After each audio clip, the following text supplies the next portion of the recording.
Hey, yo, what's good, y'all? Twisted here with Open Sorcery, and joining me today is my lovely co-host Devi, and also our buddy Whyking. He's popped in before on the channel, as you may know if you saw the video on the higher self. The Daemon, the HGA. I forget the particular title and semantics, but oh well. I think it was number 35 or something. But in any case, right? That was then. This is now. And the topic we're actually going to be going ahead and talking about today is impermanence and the nature of change. And also, I wanted to put this in the title as well, based on the previous couple conversations King has had with us about what he dubs maximum weirdness. And at some point, him going ahead and tapping into that and talking about the nature of it. So, just to go ahead and give a preface of impermanence, why, we're talking about this topic, at least for myself being inspired. It was, we've talked about time, we've talked about timelines and all sort of stuff before as well. But then, I was like, all right, other time, somewhat related subjects. Impermanence, the nature of change, the ever flowing nature of things in of itself. Um, and just addressing that. Now, in terms of like particular, I guess, signs, signals, or what have you to get us to where we are now and kind of like bring up that thought or reinforce it at least. Shout out to honestly my favorite MC when it comes to rap and hip hop, Lupe Fiasco, with his Drill Music and Zion album that came out last year, which was very much inspired by the notion of impermanence as well as making sand mandalas and wanting to be like, you know what, in a short frame of time, wanting to try to record an album within a day, and just be more so like in the flow of things and see what comes out of it. Now, granted, the actual project itself took 3 days to complete, but still, it's pretty impressive for a music artist. Go ahead and pop out one of those, especially one of that high quality. Definitely go ahead and recommend y'all listen to it and check it out. And then also around that time, I happened to go ahead and rewatch the movie The Little Buddha, starring Keanu Reeves in it, and that going ahead and delving into Buddhist culture, manner of thoughts, and touching a little bit on the subject of impermanence as well, amongst many other Buddhist and Eastern sort of concepts. So when it comes to the notion of impermanence, I'll go ahead and give it off to you, Why can't you start us off? What do you think about impermanence, or just the nature of change of itself? How do you define it, or what do you think of it as? Permanence, I guess chaos. Um, it's the unknown, the unknown unknowns. Um, it's turbulence, essentially, of not knowing where you are. Uh, Death and change, winds of change. The world, as we all know, is just exceedingly complicated. We can't predict the weather with supercomputers. It's the state of the basic from engineering or a mathematical standpoint. That's chaos is the fundamental, and then we live in these phases of order uh, that appear in like sort of a heartbeat pattern, I would say. Oh yeah, that's definitely a good way to put it. Like the notion of like the phases of order, right? Like there's no true continual order that is like continuous sustainable from the beginning of time to the end of time within Yeah, at least our own sort of frame of reference or perspective, and to kind of like go ahead and utilize like that sort of framework of like the order versus chaos dynamic, but use more so the language of change, right? yeah, Change in of itself is the only constant, and I think that's kind of like my best way to kind of like very shortly describe impermanence in of itself. Continual change, or you could say the energy is neither created nor destroyed, it just transforms and all that sort of thing. Like those sort of like key phrases and buzzwords that you've likely heard throughout the whole like course of your life, however you have. But Debbie, what about you? What do you think about impermanence and change in like just the general nature of all of that? What does it? How does it ring to you? Well, for me, I don't take it as more of a negative. I take it as a positive. I know there is a phrase that has been used on me since childhood, and I've kind of adopted it. Is this too shall pass? Um, because nothing is permanent or it stagnates. And the way that I see it, if we don't allow ourselves to surrender to the flow, then yes, it's going to stagnate um, just like a pond that's just completely filled with mosquitoes. Like we don't need that. That is disgusting and it just brings more rot and eventually it is going to lead to further change, but it's going to take the harder route. Um I know as a society we go more towards permanence and stability and things of that nature, but like you said, change is the only constant. Um and the reaching for immortality, whether in actuality and actual physical or in terms of societal like status stature for legacy or whatnot, like it, not everything is going to remain the same. It has to change. Oh yes. Now, the one thing I do want to ask you on is like you initially started off your statements with like, usually it's viewed as a negative thing. Are you talking about chaos in of itself, or are you talking about like change? Like, what exactly was it that you think is viewed as negative, Mm-hmm. and where do you think that comes from? Change in and of itself is viewed as negative. Chaos is viewed as negative, because we are taught that everything has its place. Everything needs to be put into a box, right? A lot of the artistic soul is a lot of that, wound up chaos. Their brain is like a ball of yarn. You don't know where one thought begins and the other one ends. It's in there. Um, and it's beautiful chaos. But we're trained against that in a sense because it doesn't fit, it doesn't go into the machine cleanly, if that makes sense. Um, and people are afraid of the unknown, just like Whyking was saying, being afraid of change because you don't know how it's going to affect you, instead of having confidence that you're able to take whatever comes at you. And a lot of people don't have that kind of confidence, um, mostly because they haven't been tested in the way that requires it. But I would say that majority of people, they have the ability to take whatever comes at them. Oh There's yes. some, yeah, there's some like having the resistance, and it's easier to be make everything squared, and not dynamic. But as you say, everything is changing, unless being more dynamic is the right approach to bend, like left and right, dodge some stuff and take other things head on Mm-hmm. instead of just one solution. But it takes a different approach, yeah, Oh, it different absolutely way of does. thinking.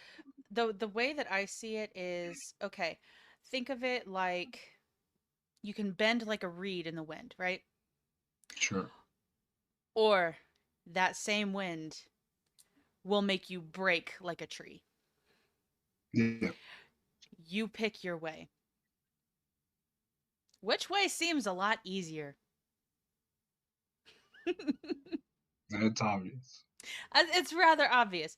Be the reed, be able to be bent, not breaking, but bending, able to see from other perspectives rather than being too proud or too structured like the tree that it's just the moment that it is required that something else be in that space, it's gone.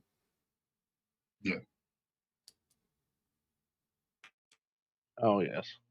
And to kind of like further like to kind of go ahead and further elucidate like the general nature of impermanence itself.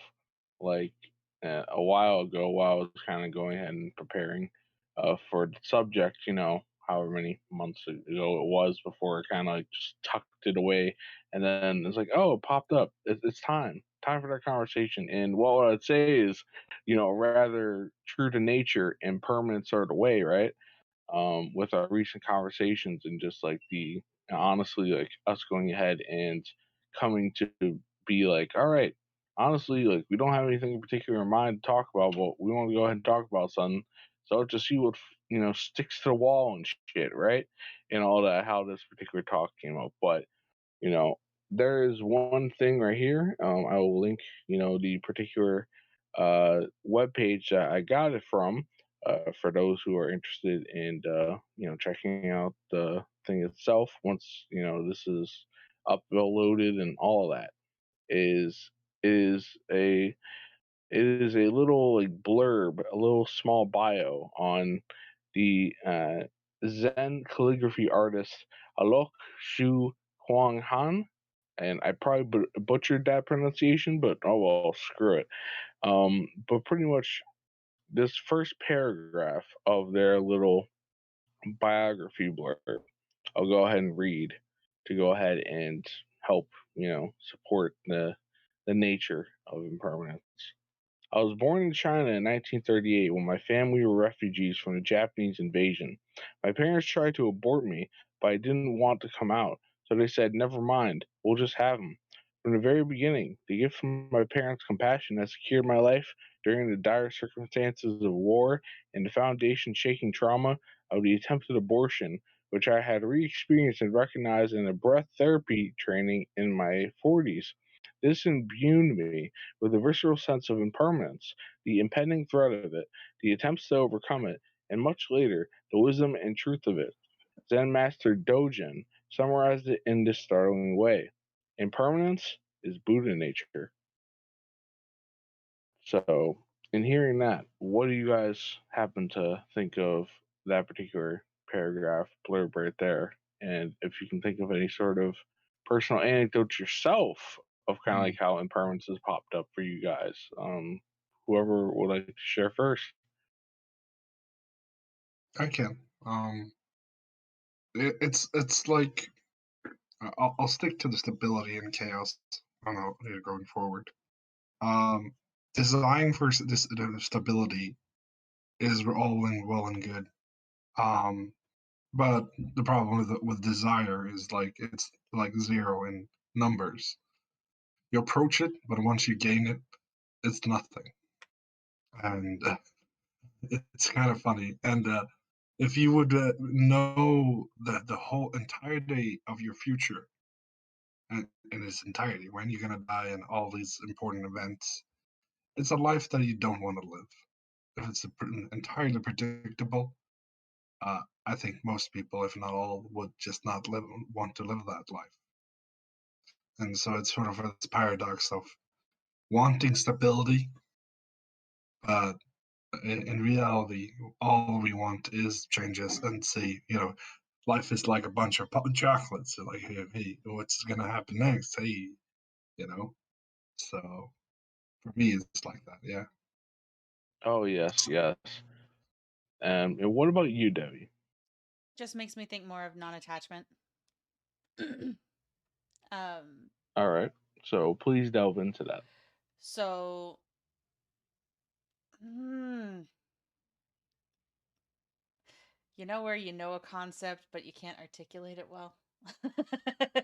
All right. Well, okay, how about this? Less formal sentences, just immediate words that come to mind, defining words, one word at a time.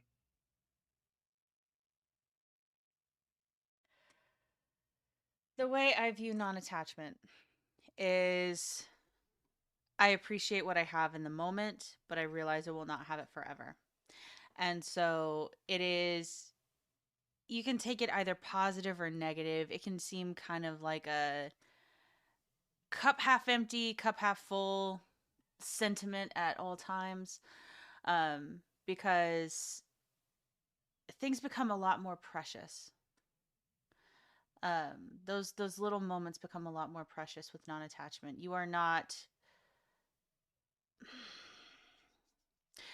stuck on the idea that this is going to be forever. You realize it's going to fall and pass away. Um,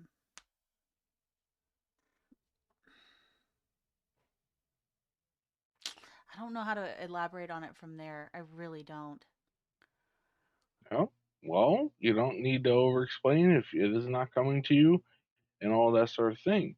You know, when it comes to that general sort of thing of like non attachment, what you're talking about, right? It's generally being present in the now, right? Hmm. And just being like, hey, look, I appreciate what is currently here and appreciating things for what they were in the past, but not like trying to hold on or grab onto it. Speaking of the now, that was talked about with Bodhi's in, however long ago. And when it comes to a popular book on the subject, I was also talked about with Bodhi's and on a previous conversation on the channel, you know, pretty much The Power of Now by Eckhart Tolle is a pretty good, crack at the nature of presence in the now and being immersed within things as they are and having that level of appreciation and all of that sort of thing.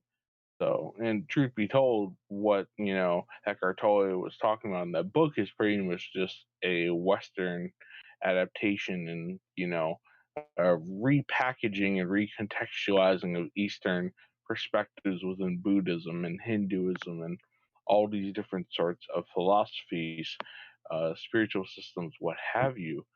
Um, but yes, in that sort of nature of non attachment, not being attached to those fixed conditions because, as the very, very referenced phrase goes, desire is the source of all suffering, you know, by, Buddhist, philosophy and monks and all that sort of thing. And, clamoring for a particular sort of a goal, some sort of like high point or some sort of like thing, right? Once you get there, is that truly going to be enough? You know, it's a great motivator, but it's not a true satisfier, right? Something that actually I happened to watch last night, and I didn't really think about tying it into our conversation, but now that we're actually in the midst of it, in the flow of it, I think it actually fits. Is prior to us having this conversation a few days ago, there was this talk by rapper J. Cole and owner of the basketball team Golden State Warriors, Bob Myers, where, pretty much the general theme that was discussed throughout in a very, very, very crude summarization is J. Cole going ahead and saying, like, envision where you want to be in life, or what you want to accomplish or where you can see yourself and be delusional in your aims, right? Like, have that irrationality there to go ahead and reach for it, you know, and having that desire. But the thing about it is like, even though you want to go ahead and attain that and you need that level of rationality, when you actually get there, you know, all that glitters isn't going to be gold. Like, it can be satisfying to an extent, but there's always more beyond that. And, like, in that sort of sense, like, that is definitely true for things that, all of us have accomplished or desired or wanted in some way, shape, or form. And, it's going to continue being that way for us unless we completely go into non attachment, aesthetic, or ascetic, I should say, mode and, like, try to relinquish all desires, right? But likely not going to be the case for any of us unless, you guys have any other particular plans that yeah, are thinking of doing for yourselves. Um, but yes, all in all, desire in of itself kind of goes ahead and like, that nature of things, the desire to have something in particular, kind of clinging on to something that is antithetical to impermanence and the nature of change in of itself.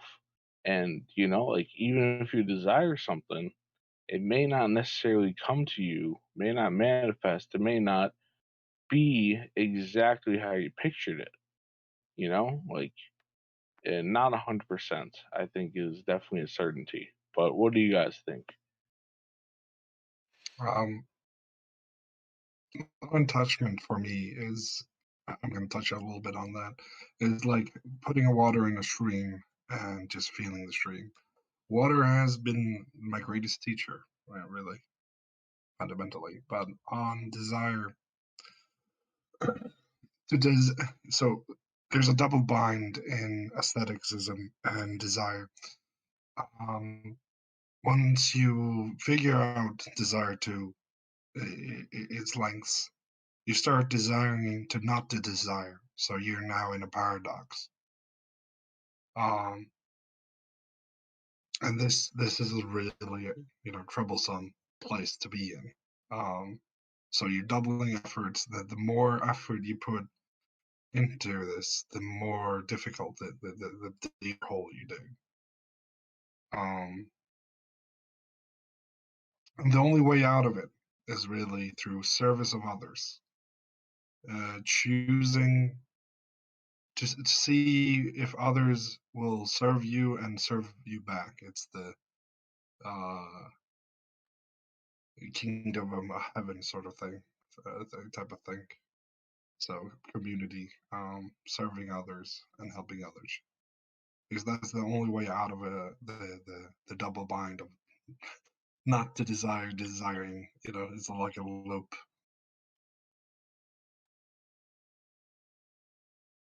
How about you, Debbie? What are your thoughts when it comes to non-attachment or any particular points that Whyking had put up?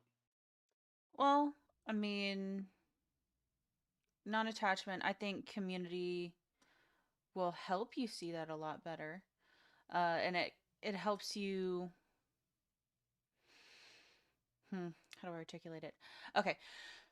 So, the visual that I get, because I work on visuals and my brain does not work in verbal for the most part. Um, the visual I get is because community is such in constant flux. You have people coming to you, people moving away, people that do stay forever, but forever for them is like the end of their life, and their life does eventually end, and their spot gets filled by somebody else. And it's just a constant flux. And kind of being at a center point of that and being able to see it, it teaches you those things, but it teaches you how precious each person in that community is, in a sense, because you realize they could be gone by various different means from one day to the next. So that I very, very much agree with. Um, and in order to get rid of desire in that paradox is just, I ain't figured that one out yet. So, Like I said, it's a very hard one. How do it's you not desire, while using desire? He's like bunk on your head. kind of, but at the same token, I mean, desire is showing that I want something. Okay, let's explore why you want something. Let's break it down to a more, simple means. Like, if we're thinking just basic boy girl relationship or girl girl relationship or boy boy relationship, like, who cares? Your sexuality is your sexuality. I don't give a shit. Um, I want that person. I desire that person. Okay, what about that person are you desiring? They have great conversation. Okay, so you want somebody to converse with. Or that body is banging. So you're horny. Got you. Um so it's getting to the root of what that desire is. Okay. So what do you need to fill that desire because you are feeling a sense of lack?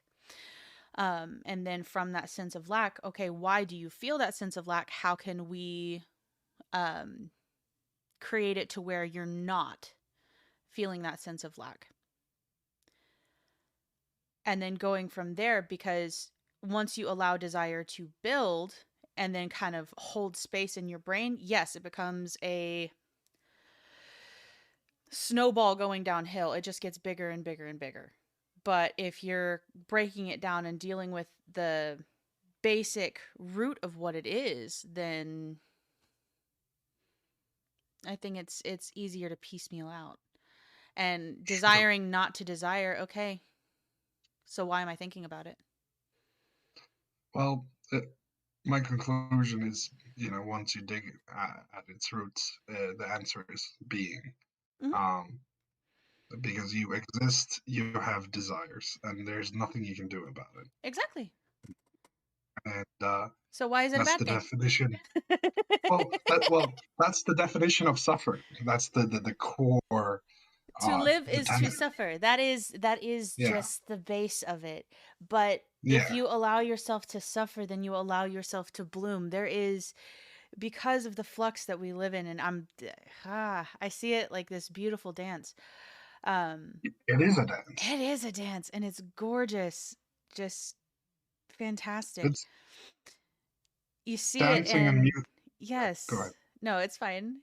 You dance, and you have like the highest of highs and the lowest of lows, and you go between them, and yes, you drag, but at the same time, that drag, it teaches you things. So I don't see desire as the root of all suffering. I see it as one of the greatest teachers that we have. It's just we actually have to learn to listen to it and what it's trying to tell us versus trying to demonize it in a sense.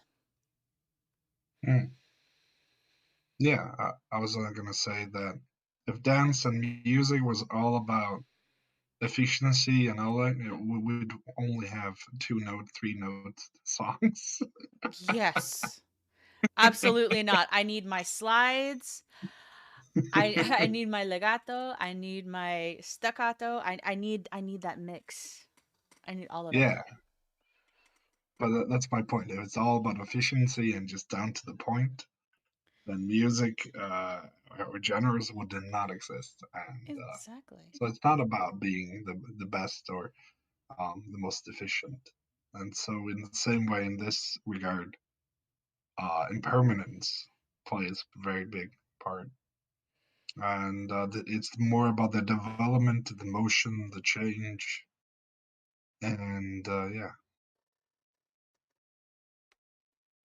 But it's as in Buddhism, it's a kind of a trick. You have to dig a little bit, and you will arrive there. Um, it's quite interesting teaching. Yeah, I'm almost seeing it like a,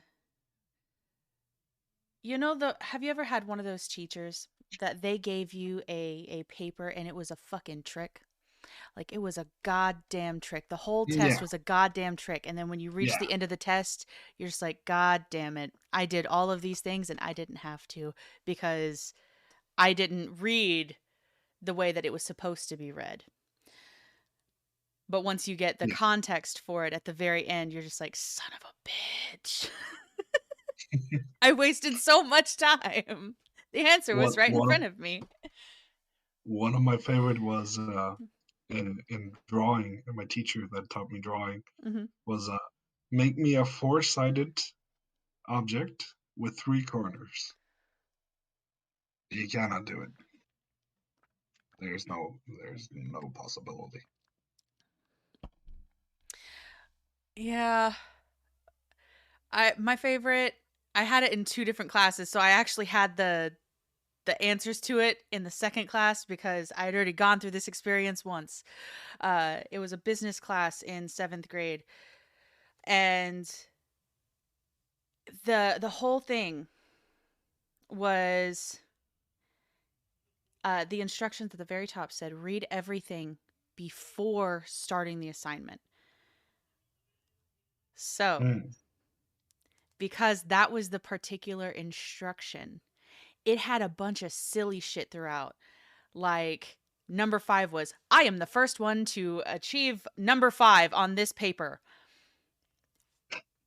and you have to say it out loud. But if you had actually read it, you would know at the very end, all you need to do is put your name on it, your date, and put your pencil down. Wow.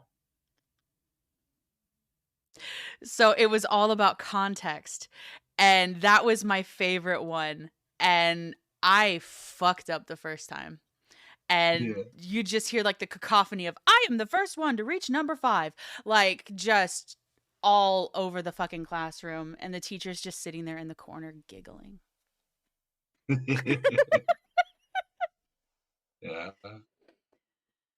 It's fantastic.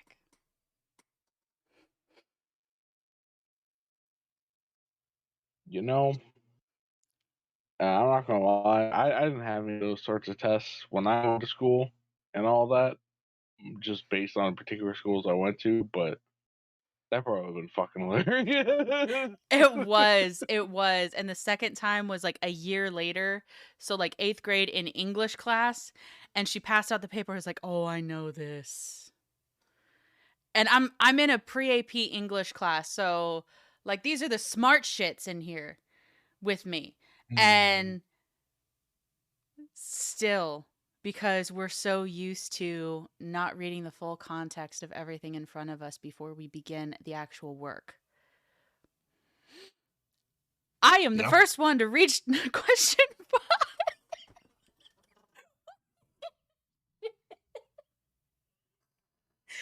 Oh, it was priceless. It was priceless. But yes, impermanence. In that case, it was fantastic.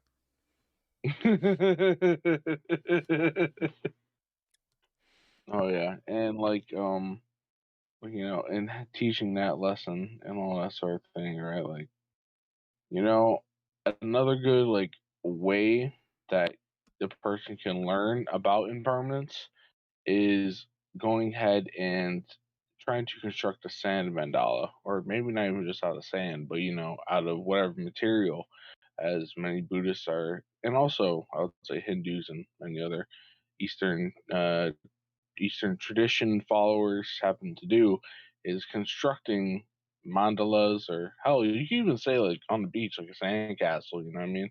Pretty much the same sort of thing. Would teach the same sort of lesson, but constructing a mandala, and then like you know, once it's all full and done, going ahead and just clearing it away. But in terms of mandalas, I know Devi, you are quite fond of them and all of that. Would you like to go ahead and share your perspective on them? Well, I mean, you're going to hear me say the word precious a lot here because, in my opinion, there is a lot of art. There is a lot of experiences that people have that they take too much time to document and they're not so much in the moment with them.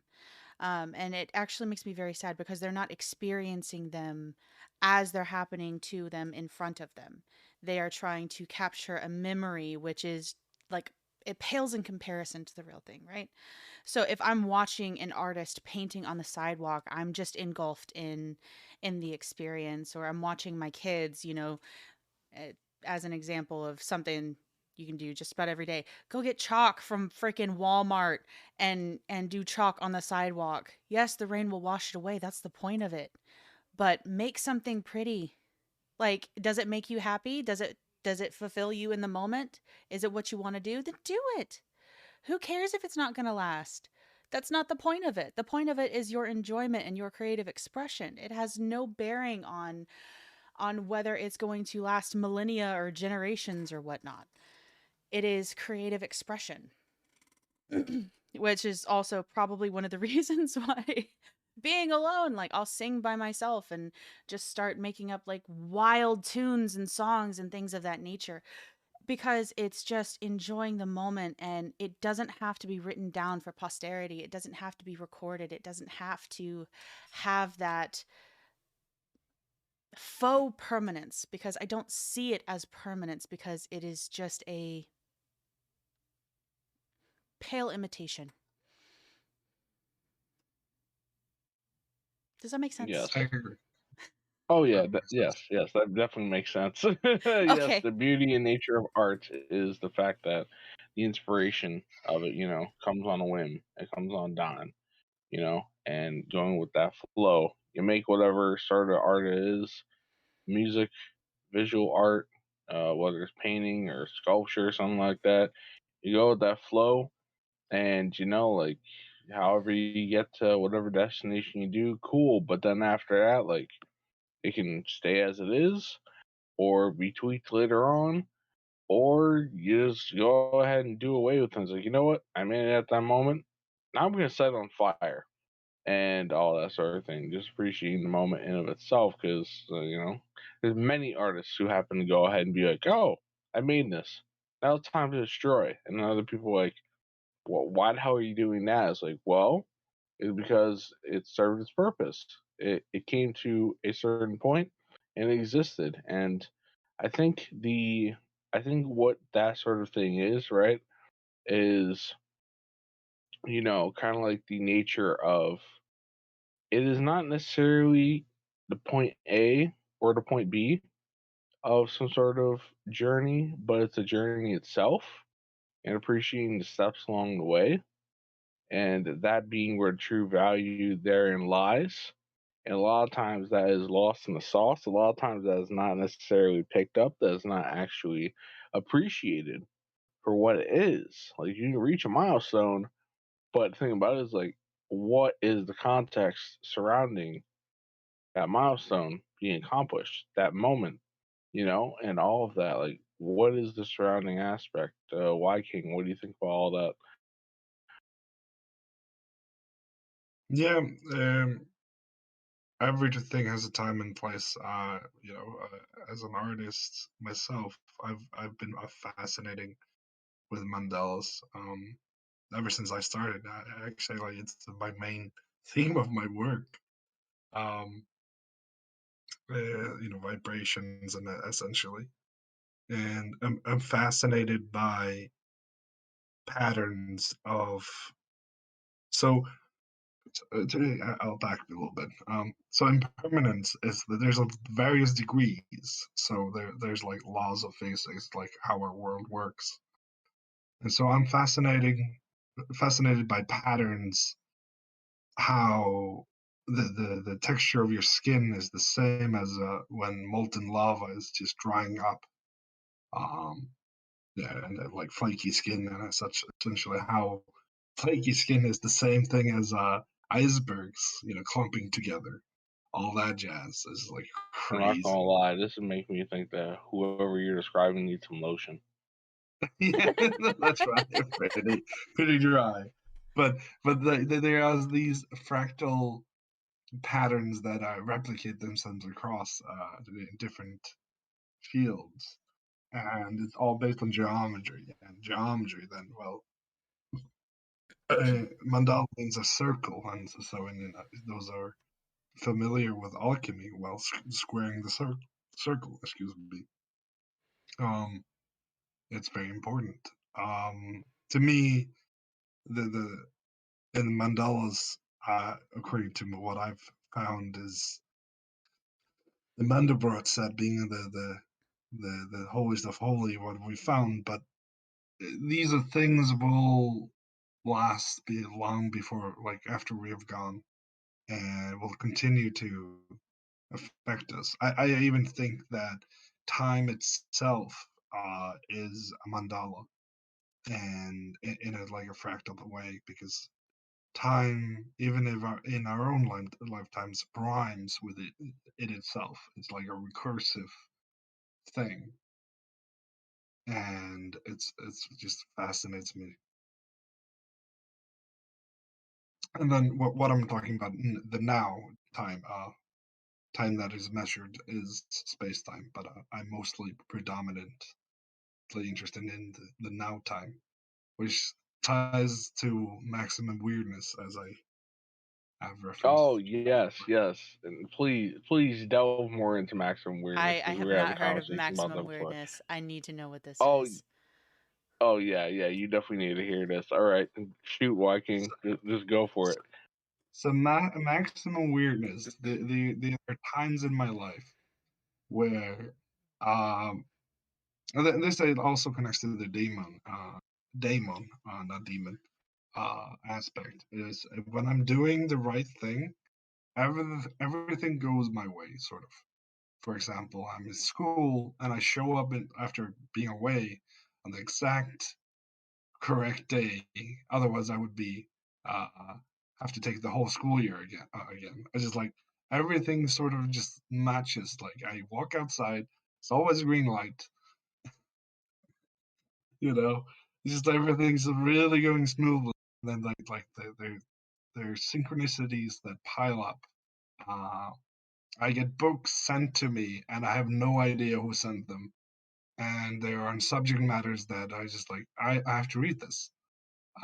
Like it's subject matters that I'm interested in, and it has that maximum weirdness. Prophecies or uh, weird notes that I've just sort of written down. What needs to happen is just starts happening. It's just like weird. So in a Jungian sense, it's just like high um high frequency or frequent synchronicities in a short span of time. And I've noticed that like there's times where this happens and then it goes low. But I've also noticed if you look at history, it happens the same way that over decades there's just like a lull and then decades of history happens in 5 years. Yes. And so this is like the maximum weirdness. This is the fractal pattern that I noticed. So in my personal life, and I've asked others about it, and there's like, you're right. So that's the rhyme, essentially what I'm talking about.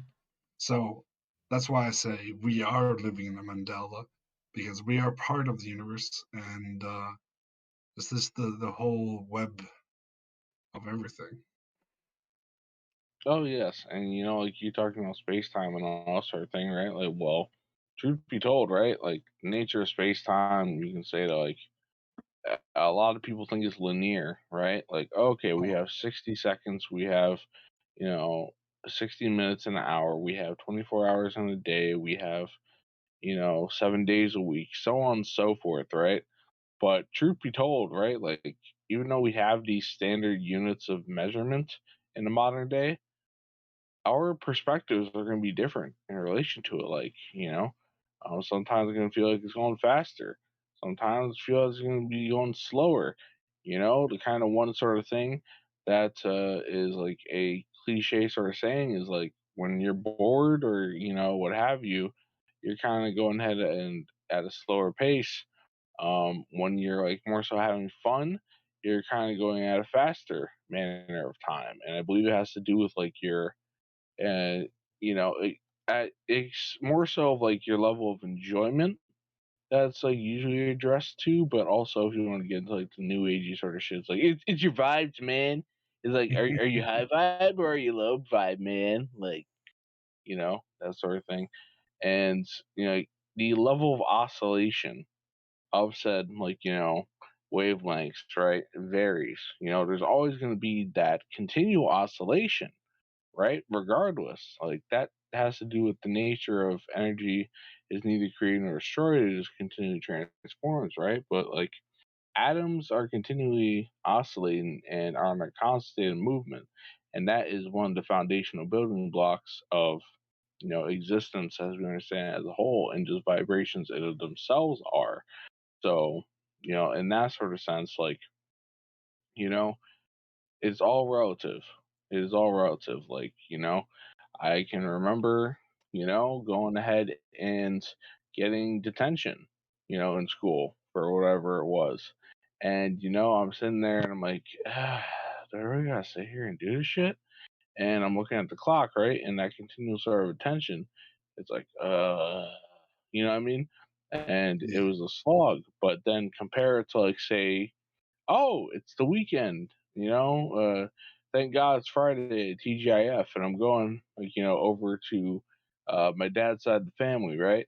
and enjoying time over there and all that sort of thing. Like that was definitely more so relatively quicker because like, oh yeah, like I'm having fun. I'm playing video games or hanging out with cousins or just enjoying the environment over there for one reason or another. All in all, like you know it's more so about your perspective and your perception and where you're at. And sure, we have those standard units of measurement, but like it's definitely all about like where if what your frame of view of what you are experiencing is. Like, let's go ahead and talk about this conversation for example, right? Like, truth be told, it doesn't feel like it's been all too long. But Devi, since you're the one who's presently doing the recording, what are we at in terms of time? Not for a sense of trying to stop it, but just more so like getting the point across. 45, well, actually, like 46 minutes. Yeah. See, yeah, and that's the thing. Like for me, it hasn't even felt like 46 minutes. You know what I mean? Like it felt like 15 to 20 at the most. So it's like all in all, like you know, it's going to be different situationally. It's going to be different based on what the context and surrounding of it is. But once again, that left brain thinking, trying to go ahead and pigeonhole everything, try to have particular sort of um, a sort of calculation, a categorization, all that continual order. Nothing wrong with order in its nature, but nothing wrong with the impermanent, the more so fluid sort of nature of the right brain as well. And just going ahead and like that being a creative muse or a creative pool for you to dive in and just go with the flow with, and then you can kind of like use the left brain as a tool to like order a little bit to give it some more so tangible material form and all of that if it needs to exist in that way. um but yes, so in terms of say like another thing that comes to mind, right, of like you could say for the right brain, right, the right brain thinking, if you want to think of it in a neuropsychology sort of way, or more so mystical woo woo sort of shit, right? Like there's having streams of consciousness, rants and rambling and all that sort of stuff, or like even channeling, you know, different entities, spirits, or whatever the heck it is that's kind of like inspiring any of us here or anyone listening or what have you. But being that you guys are definitely more so in tune with having those things flow through you, right? And that's just more so my own manner of being decidedly stubborn and being more so of a, as Lono, another co-host here, who pops in from time to time, happens to put it, that I'm more so of a spiritual rock, in the sense. But yeah, so in terms of like channeling or streams of consciousness and all that, what do you guys like think about in terms of nature and permanence relative to that? Uh, I'd say I'm just a surfer, you know. to to an analogy, yeah, I just find a good wave and surf, but most of the time I don't find that wave, but I just wait for it, you know, and when it happens, it's awesome.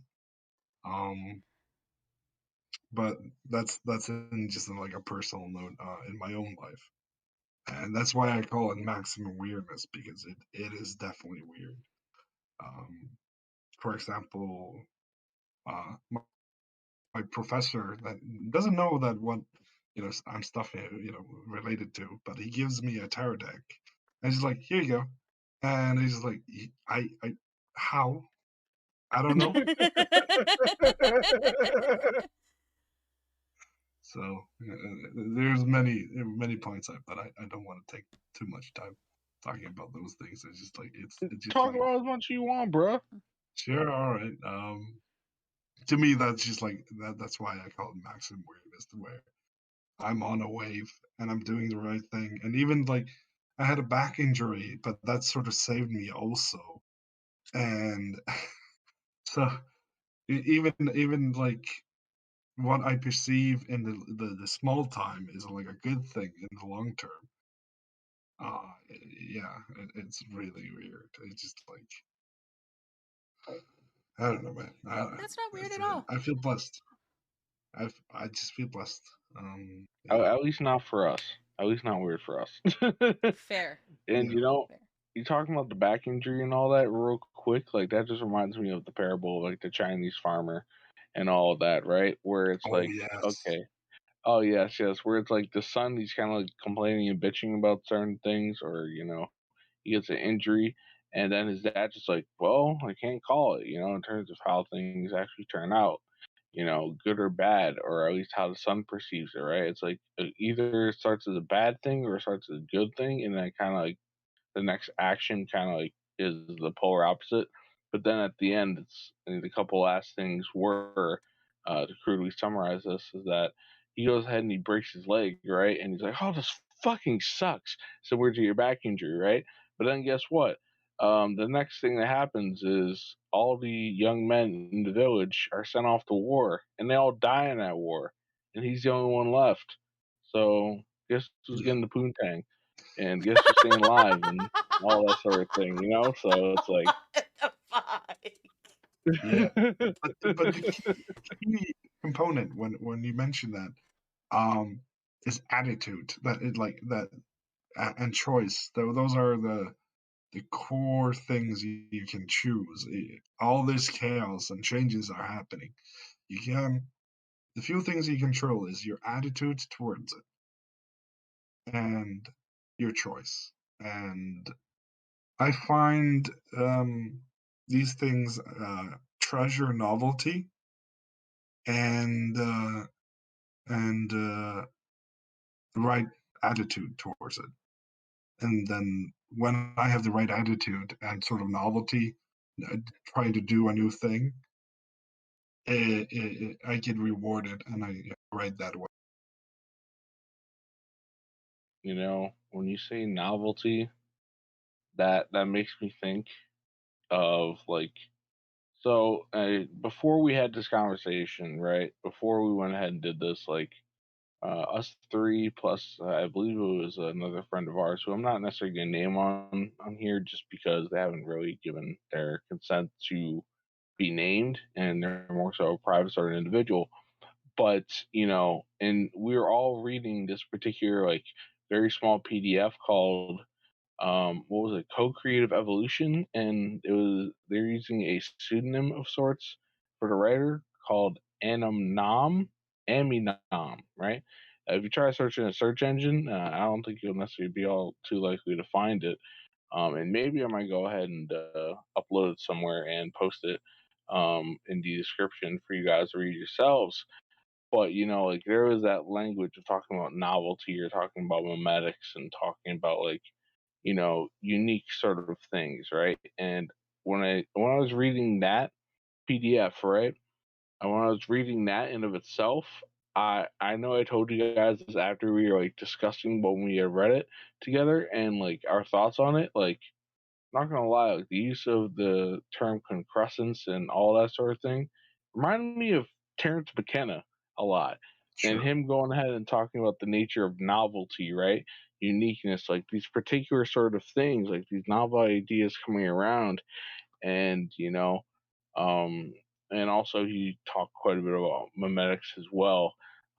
Granted, he's more so well known for like psychedelics, dude, and that kind of being his main shtick, his main thing. But there's a lot of other stuff interwoven into it. But yes, the nature of novelty, the nature of like things can be repetitive, right? But you know, um, these particular like unique concepts, particular unique actions, events, what have you, and kind of like it coming to a head. He in himself particularly thought of things reaching a singularity sort of point. He kind of thought that might be around the year 2012, what have you. Yes. And at this point, at least on our timeline, does not necessarily come to be the case of like things ending in like a complete utter manner, like everything being tied up in a bow, you could say. in like a existential sense. But like novelty going ahead and speeding up and everything speeding up, hyper accelerating, and all of that to a particular singular point in time, which he thought was something that we were relatively close to, at least for human existence and for the universe at large, from a you know kind of like, oh yes, we're humans and everything circles around us sort of thing, as particular pieces of it, or at least that's what I gathered from it, what he was talking about in that nature. But you know, um, Agree. yes, But but yes. Oh, go ahead. Go ahead. to be fair, that particular talk of Terence McKenna peered my like consciousness towards it, but I found that at least in my life, it's true. But when you think about it, you're trying new stuff to put A and B together and see what comes out of it. And you do it long enough, you will eventually do the right thing. It's a part of learning. As opposed to like when Yes. you're learning how to surf, you're gonna do more failures, actually good stuff. So uh, Yes. And this is something we delved into recently as well. To go ahead and quote Pablo Picasso, as many have: "Good artists copy, great artists steal," and all yes, of that. Going ahead and being like taking these different influences of different artistic or inspirational works or what have you, and like going ahead and finding whatever the blend is of them, right? And putting it together, putting your unique twist on it, and being like, oh, hey, look, yeah, like, you can make these referential sort of things. You can see the patterns and the through lines, but all in all, like, you find a particular unique twist to put on to make it your own, to make your own signature, and all of that. And that's kind of like the lens that we were looking at that one particular paper with, right? Of like the co-creative evolution by M and Nam, once again. And like that was kind of like, it felt like it had a lot of strong particular references, a lot of strong inspirational points, but it was kind of like they were wearing it on their sleeve. They were wearing their inspirations on their sleeve, but they didn't formulate the particular thing that was like genuinely uniquely theirs. They talked quite a bit about their background in it, but it did not feel like they put their whole self into it. yeah, You know what I mean? Hmm.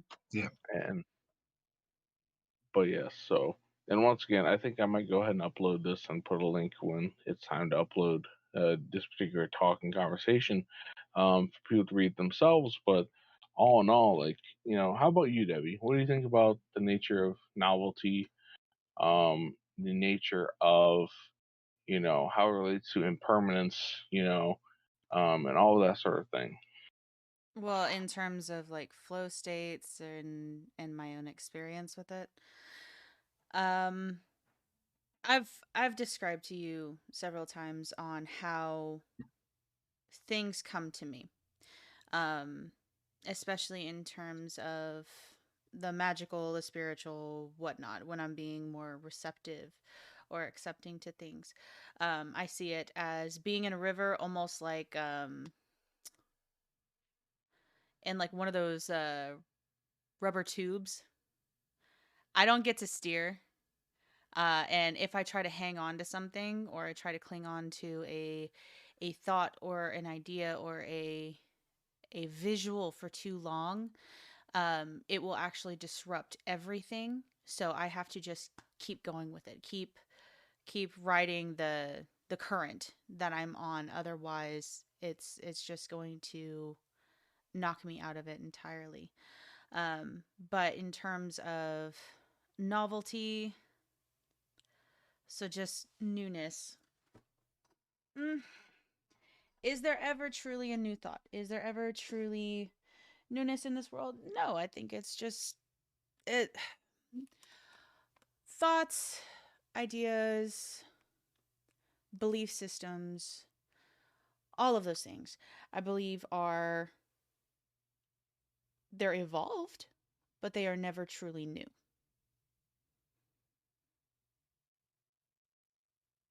Yeah, yeah, I get what you mean. Like in the sense. For example, to reference like art, right? To Mm-hmm. reference any of that sort of thing, right? Obviously we can look towards, classical works, right? Whether you say it's Mozart or what have you, and the different sorts of progressions and chords and different sorts of things of utilizing the musical scale and all these things that were done by classical composers, right? Mm-hmm. And then you can kind of see like today's modern music, whether it's, through the means of sampling or just like, going ahead and using rudimentary sort of like, chords or, song structures in modern mainstream music, right? And you can say like, they're in a 4/4 time signature a lot of the time, or a 3/4 time signature, Mm-hmm. and it being like, all right, we're taking these very small components, right? Whether it's with one instrument or another, we're using a digital audio workstation and kind of digitally like manipulating or producing it, right? And all in all, like it can kind of sound more so polished, kind of sound like fresh or new or anything like that. But truth be told, like it's still rehashing shit that was done. And the classical times are beforehand, you know what I mean? Mm-hmm. Before it's written down on sheets of notebook paper or written down on like any sort of parchment or saying like, oh, it's part of this symphony, this particular orchestra, this particular work, what have you, and all that sort of thing. And that's kind of like how it always worked. Like even before like anything of Mozart or Bach or what have you. There's different sorts of musical compositions that exist in the Renaissance or through medieval times or so on and so forth. I digress. You know, so yes, I definitely think that's continually rehashing older stuff, but it's kind of like I think the way to put it is like you're going ahead and working with the same sort of meat and potatoes, but you're kind of like using different spices. You know what I mean? Possibly. Um, yeah, you're using like different combinations of spices, or what I mean, or maybe you might go ahead and add like maybe I don't know. Today you want to put some fucking fruit in that meat and potatoes, and does it work? We'll see. Or whatever the case may be. But all in all, like the base, I guess you can say the base elements, whether you want to look at the periodic table elements itself and being quite literal, or just like the base components of what you're talking about. Like we're still playing with the same building blocks, but how can we go ahead and arrange them? How can we go ahead and make it? Oh, you know what? This is a little bit different, but it's just enough different to satisfy. It's just got a little bit of spice. It's fine. A little bit of spunk. Please It's the no. detail. No, no. Well, yeah, spunk. Yeah, a little bit of spunk in a different context can be a bit messy. Be sure to keep shower on, folks.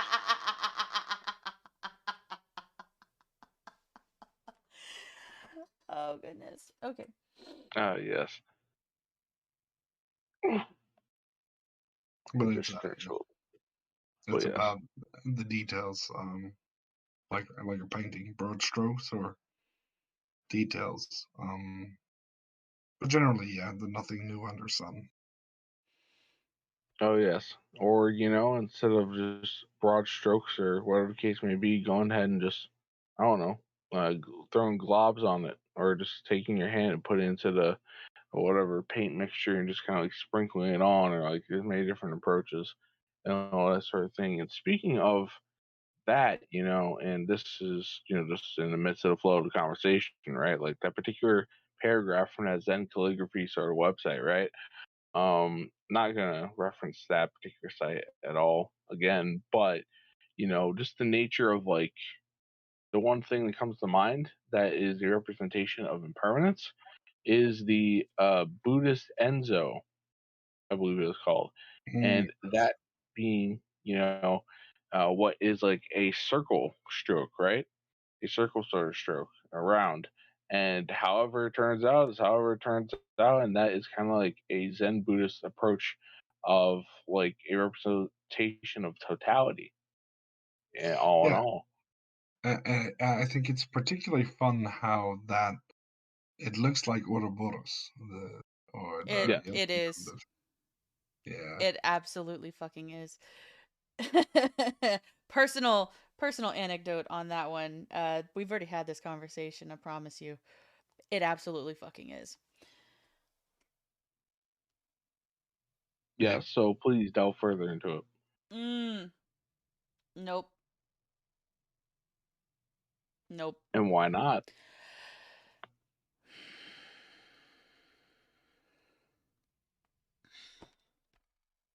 What is the resistance? What is the hesitance? It is not resistance. It is not time. It is not time. No. Okay, got you. Oh yes. Well, something I can go ahead and draw upon and talk about that sort of nature, right? Is like so in talking about the nature of the Ouroboros, while we haven't necessarily talked about the symbol of the Ouroboros specifically on channel or like done any sort of diving into it, I went ahead and talked about cycles and circumambulation a while back and touch upon Ouroboros a little bit in relation to that. But like you can say that like within cycles, right?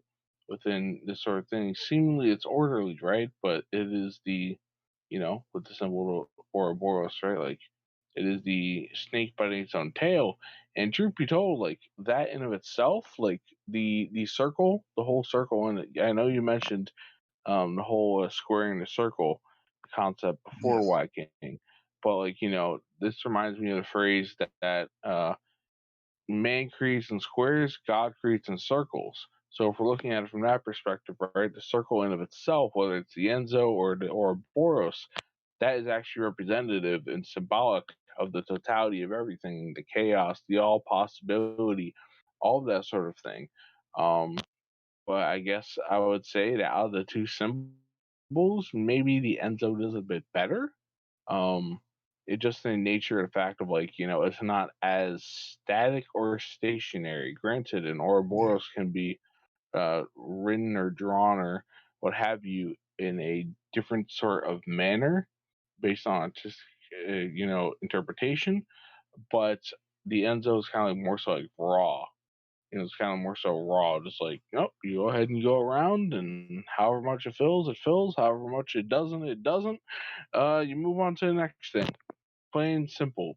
Going very much by one of my personal mottos of the uh, I'm trying to think of a particular word, the anagram or the uh, pretty much the KISS model, which stands for keep it simple, stupid.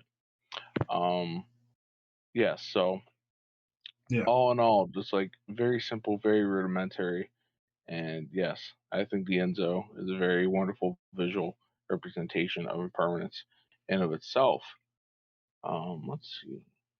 A little bit into Norse, Jormungandr means the holder of the earth, the wild beast that holds the earth, which is a little Yes, bit in there.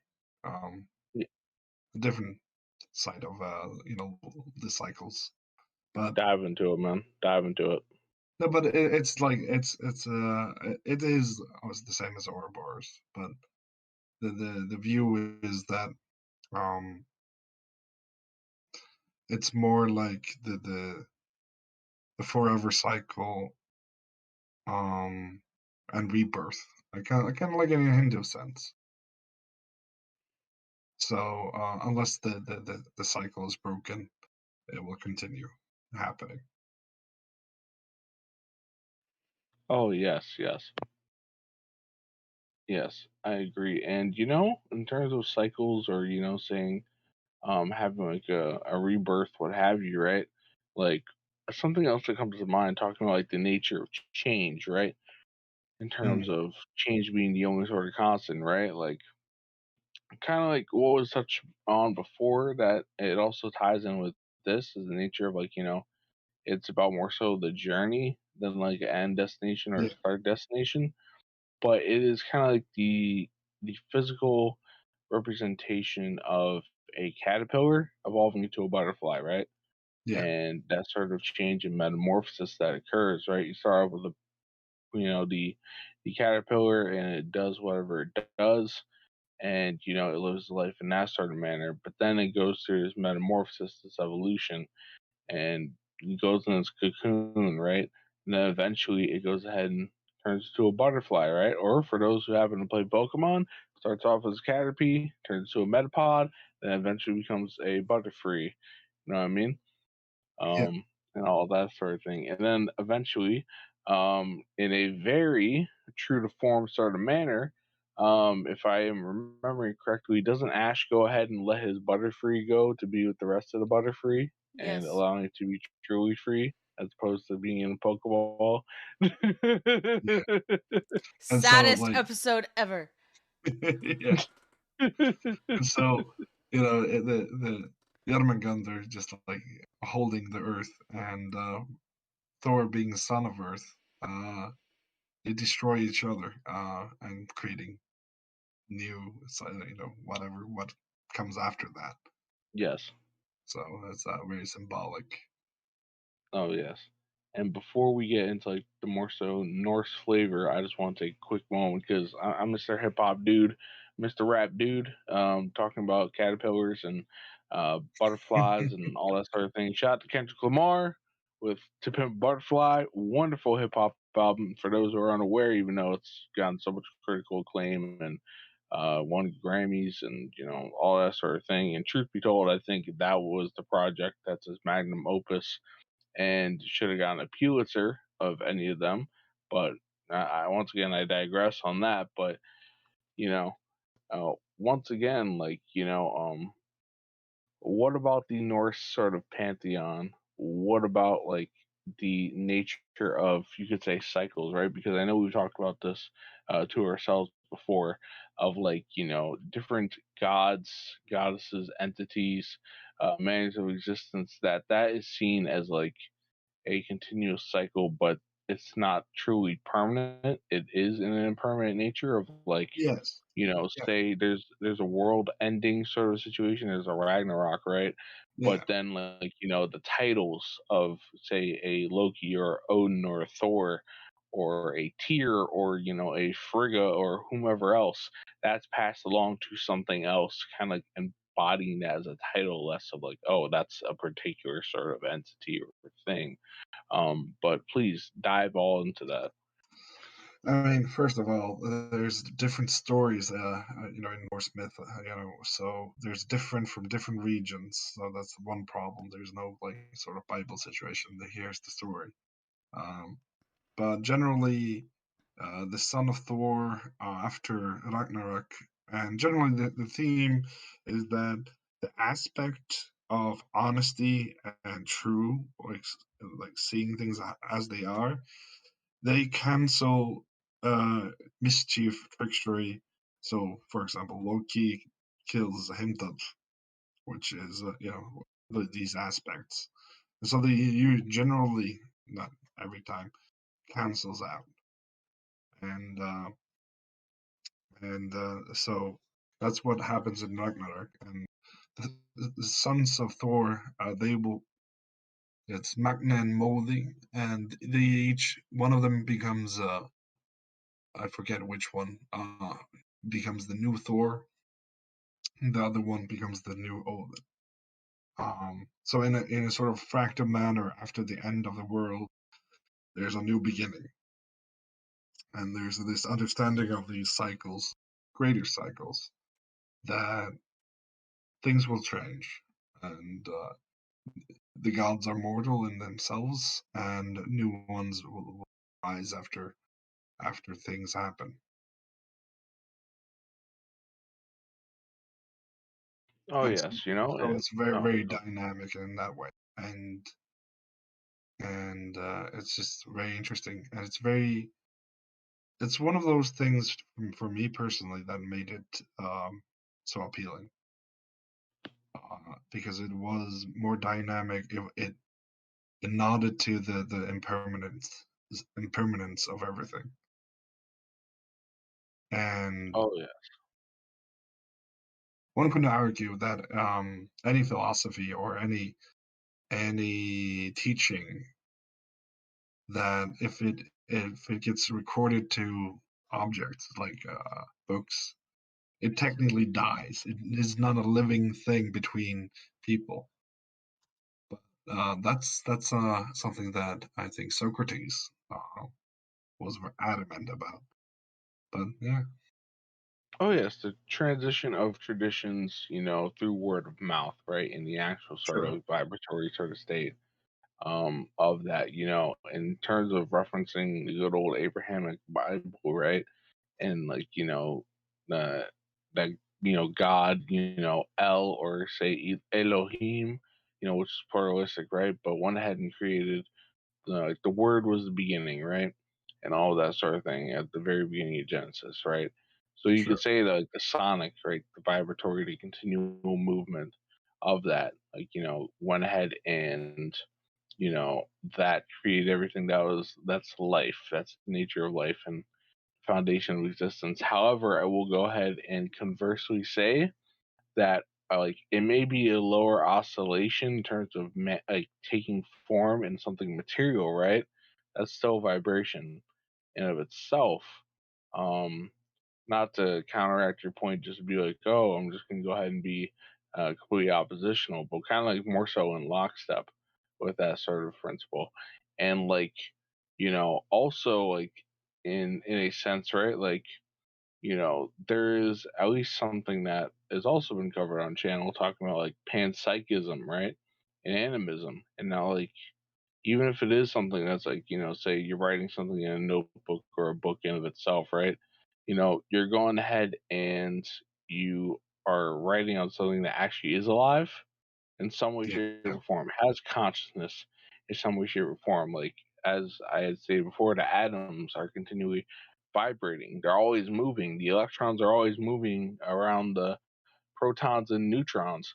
Like we're continually moving within the galaxy, around like, the Milky Way, its black hole in the center of it and all this sort of thing. And there's continual movement, it's continual dance, as you had put it, Whyking. So in that sort of sense, like relatively, like it may be on a lower sort of frequency, but there still is aliveness there, at least from my perspective. Yeah, I'm not putting it down because from silence comes music. Oh, And I do ah, you know, reference. I love that you said that just so I can go ahead and bring this up. And Yeah, Devi may recall what I'm going to bring up, but silence is music for those who are unaware. And yes, I keep making references to different, conversations or monologues that we've done on channel thus far. But in talking about the nature of silence and stillness and all that sort of thing, I went ahead and brought up John Cage's 433. If Debbie remembers me mentioning this, or if Oh, you happen yes. to be familiar with a Y King. Oh, you happen to remember? Yeah. Oh, yes. I very uh, much remember that one. yes, yes. As I'm sure you guys can tell, I definitely remind her quite a bit about it, and that's something I'm very passionate about when it comes to music, is that particular conceptual thing. And to be very short about it, it's that a performance of it, there is no sort of intentional like notes played or sounds. It's literally, if you want to get into it, it's literally just a musician doing nothing. Like you can sit at a damn you sit at a damn piano and you go ahead and you sit there for however long. You may decide to turn a page. Like the audience may go ahead and sneeze. Someone may fart, who knows? But there may be some creaks, in the floorboard or with the instrument itself. But all in all, right? Like it's more so of like taking in the environment and trying to appreciate that through artistic lens, and that's what I believe John Cage is trying to go ahead and like elucidate and like have people tap into with that. And funny enough, John Cage, since we talk about Buddhist sort of concepts and Zen Buddhism sorts of things and all that, he was a Zen Buddhist himself in his philosophy, which I'm sure fueled and inspired that particular piece of 433 as well. I definitely recommend going ahead and checking out and delving into that musical sort of theory, listening to a performance of it on YouTube, or having a performance of it for yourself, and all of that sort of thing, and see where it leads you, see yeah. where it guides you. And this is exactly the lesson of Ymir, which in this Norse cosmology, Ymir means the screamer, or it's all possible oscillations of sound or waves. So yeah, Oh yes. agreed.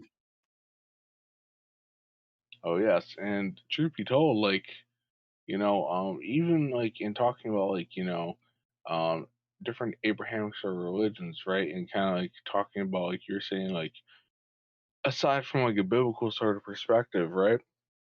Of, kind of like that being a bit more fixed, actually, if you think about it, right? Like, in terms of time, you know, like, you know, granted, a lot of Western creationists are gonna maybe think that the world is 6,000 years old or some shit like that, or universes in totality, Sure. but I don't think they're necessarily accurate in that regard. But the Book of Revelations, right? It goes on and talks about a series of events and all that sort of thing leading to the end times, or leading to Armageddon, which, truth be told, in its actual context is a revelation and doesn't necessarily denote any sort of end time in of itself. But then it's like, all right, when this all comes through and passes, like, the devil, Satan, the Antichrist, all these different sort of malefically titled forces have their time to reign on earth. But then the second coming of Christ occurs, whether you want to take that literal or you want to take that metaphorical, and there's 1,000 years, right? There's 1,000 year reign, but Yeah. you have yourself a period of time there, right? So even in that sort of sense, we're seen as the end, or by a lot of people, we're seen as like, oh, this is what we're heading towards, right? And all sort of thing. That's 1,000 years. That's a time measurement. That's denoting a phase, So in that sort of sense, like even that is impermanent. If you want to actually get down to the Mm, root of it. yeah. So like all in all, like like, and what comes after that, you know what I'm saying? Like, a lot of people believe that's going to be for eternity. That's going to be, you know, all that they're, that's like the end. But truth be told, like, take a little bit closer look and see that, yeah, there's going to be something else different after a while. Because Yeah, even I'll put up, oh, go ahead. even after eternity, because logically, Yes. if you put a number series that go 1, 2, 3, 4, 5, and on to infinity, infinity also holds paradoxes, meaning that if you would draw a line according to this infinity, you will eventually reach zero because you go a whole circle. You will contain all the numbers that goes plus above zero, and then you can contain all the numbers minus. So the sum of infinity, if you look at the number series in itself, will reach zero. Oh, Therefore, yes. Yes. because it's a paradox, because infinity holds everything. So if something goes for eternity, that therefore has a cycle. Oh, yes. Yes. Most definitely. And touching upon this, right? Like, so two in of itself is honestly, like, if you look at the shape of it, just an oval, right? It's just just an oval or a circle or however you Sure. want to draw it, right? But and actually, interestingly enough, it's 222 in my time zone when we're going ahead and talking about this. So good old angel number, you could say, serves as a confirmation of this concept. If you really hold stock into that sort of thing, which I would say I do, and I think it's safe to assume both of you do based on what we talked about beforehand. But Yes. in terms of the number zero, this makes me go ahead and in relation to the tarot, which of the major arcana is the number zero? Debbie, The would you like Fool. to go ahead and remind us all? The Fool. Yes. And what is the nature of the fool? Shit. Innocence. Beginnings. All sorts of things. And Yes. well, the main thing I research is infinity. Mm-hmm. Anyway, Oh, yes. I just Like, yeah, yeah. And like the fool in of itself, right? Like, While you did say new beginnings, honestly, you can say that's like the ultimate sort of like end as well, right? Like that's Yeah, like it if you want is. to use, It's both an if you end want, point and a beginning point. It is 0. Yeah, yes. and in mathematics, if you use a limit, um, think as something going up to infinity, um, yeah, you will get zeros or infinity interchangeably. Oh yes, and like you know, if you want to use the symbolism of the Ouroboros, right? Like Yeah, symbolism of Ouroboros, like the fool is the point where the the snake is eating its own tail. I would say.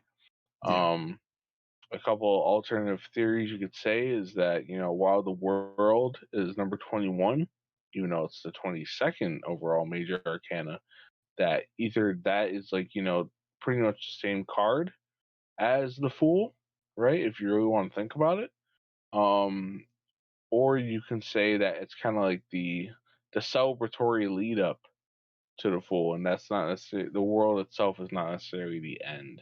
I mean, it's kind of like the little celebration you have before the fool in that particular true start point once again, or a true end point blending into a true start point. Um, it's the meaning of the opposites. People must be familiar with yin yang. Together, they make the third object that is entirely different. Hmm.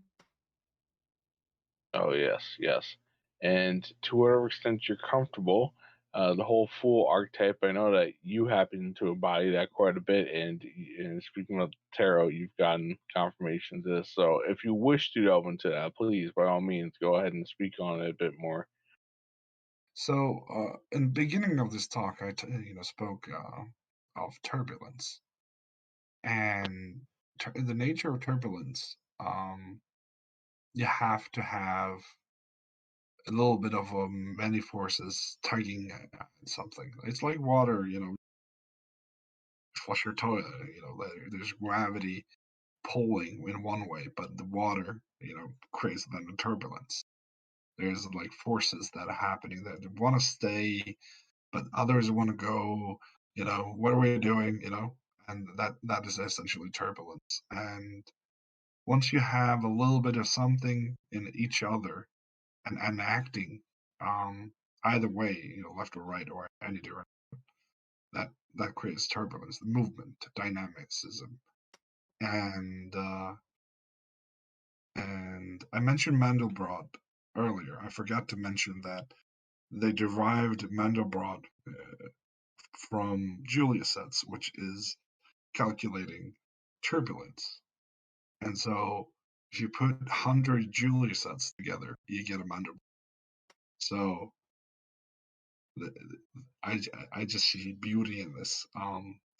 That's why yin yang is such a beautiful emblem, because it essentially, to me, it signifies two forces that are opposing each other but are still one, creating dynamic force. And because they have a little bit of each other, it moves forward and goes, wherever it is going. Of course, there's deeper symbology in the yin yang, which uh, has been elsewhere talked about. But yeah, essentially that's where how I see it. Oh yes, yes, the ever continuing fractal nature of things. Yes, the ever continual, like just continuing unto infinity, to put it very simply and rudimentary. But how about you, Debbie? Because Whyking's talked about his appreciation of the Mandelbrot and fractals and all that, but that I know you are very fond of it as well. So by all means, touch upon it if you wish to. Um, I'd have to pull it up because the name is not coming to me right off the bat. Okay, So, okay, It's the fine. Mandelbrot. Okay, so you see your server list. You see the one that has the little purple logo on it. That's a Mandelbrot. oh yeah, yeah. See, I don't know things by names. I just know them by looking at them because my brain does not work that way. So it's just That's how fine. I operate. No, that's actually that is one of my favorites. I could literally sit there and watch that GIF on and on forever because it's soothing. Um, everything breaks into And smaller Mandelbrot pieces. continually generating, right? Yes. Yep. Yes. I love that so much. It's soothing. It is entirely soothing for me. Um, but as much as everything changes, it stays the same. And so it's how do I articulate that? Sustainable evolution? I don't know.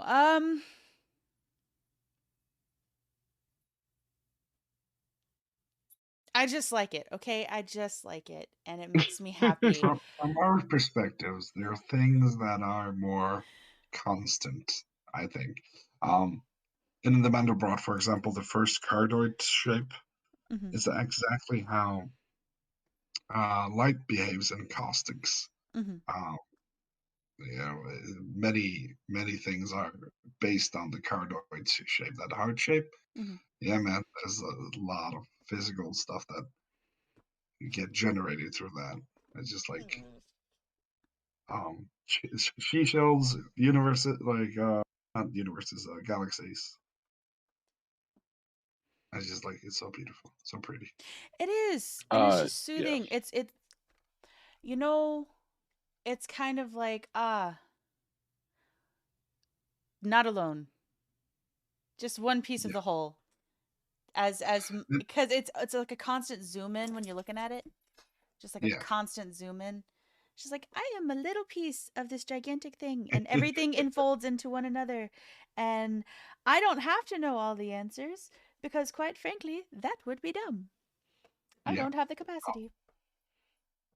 But the initial condition for Mandelbrot is made out of like it's a superset of turbulence Hmm. systems. It's fascinating. But yeah, that's the metaphysical Yeah, understanding. I'm not much into the math. Like if I sat Sure, down sure. with it, sure, I could do the math. Math is not my favorite. I know what it No, makes me feel and I know how I interpret the image when I'm watching it yeah, unfolding. that's enough. But in terms of like the mathematical terms and everything like that, I'm just like, yes, you do that. Sounds awesome. I appreciate the fact that you understand it mathematically. Uh, yeah, well, of the main concepts, but no human can calculate that. Hmm. It's that complex. Computers, go, go. Woo! And talking about, you mentioned like seashells, right? Or like, you could say other different sorts of uh, Sure. things that are like exist materially, physically, but they kind of like follow like sacred geometry, right? That Yeah. say just a seashell, just that one particular example. The Fibonacci sequence is what it embodies very well. And that kind of like, being ever continuing spiral and ever continuing thing, just like, a Mandelbrot or any other sort of fractal. And that, like, existing, a thing, it is existing within itself. And all in all, just like continually going ahead and, can be generated or, is perfectly expressed as above, so below to keep that sort of Yes. magical spiritual principle, um, and all of that sort of thing.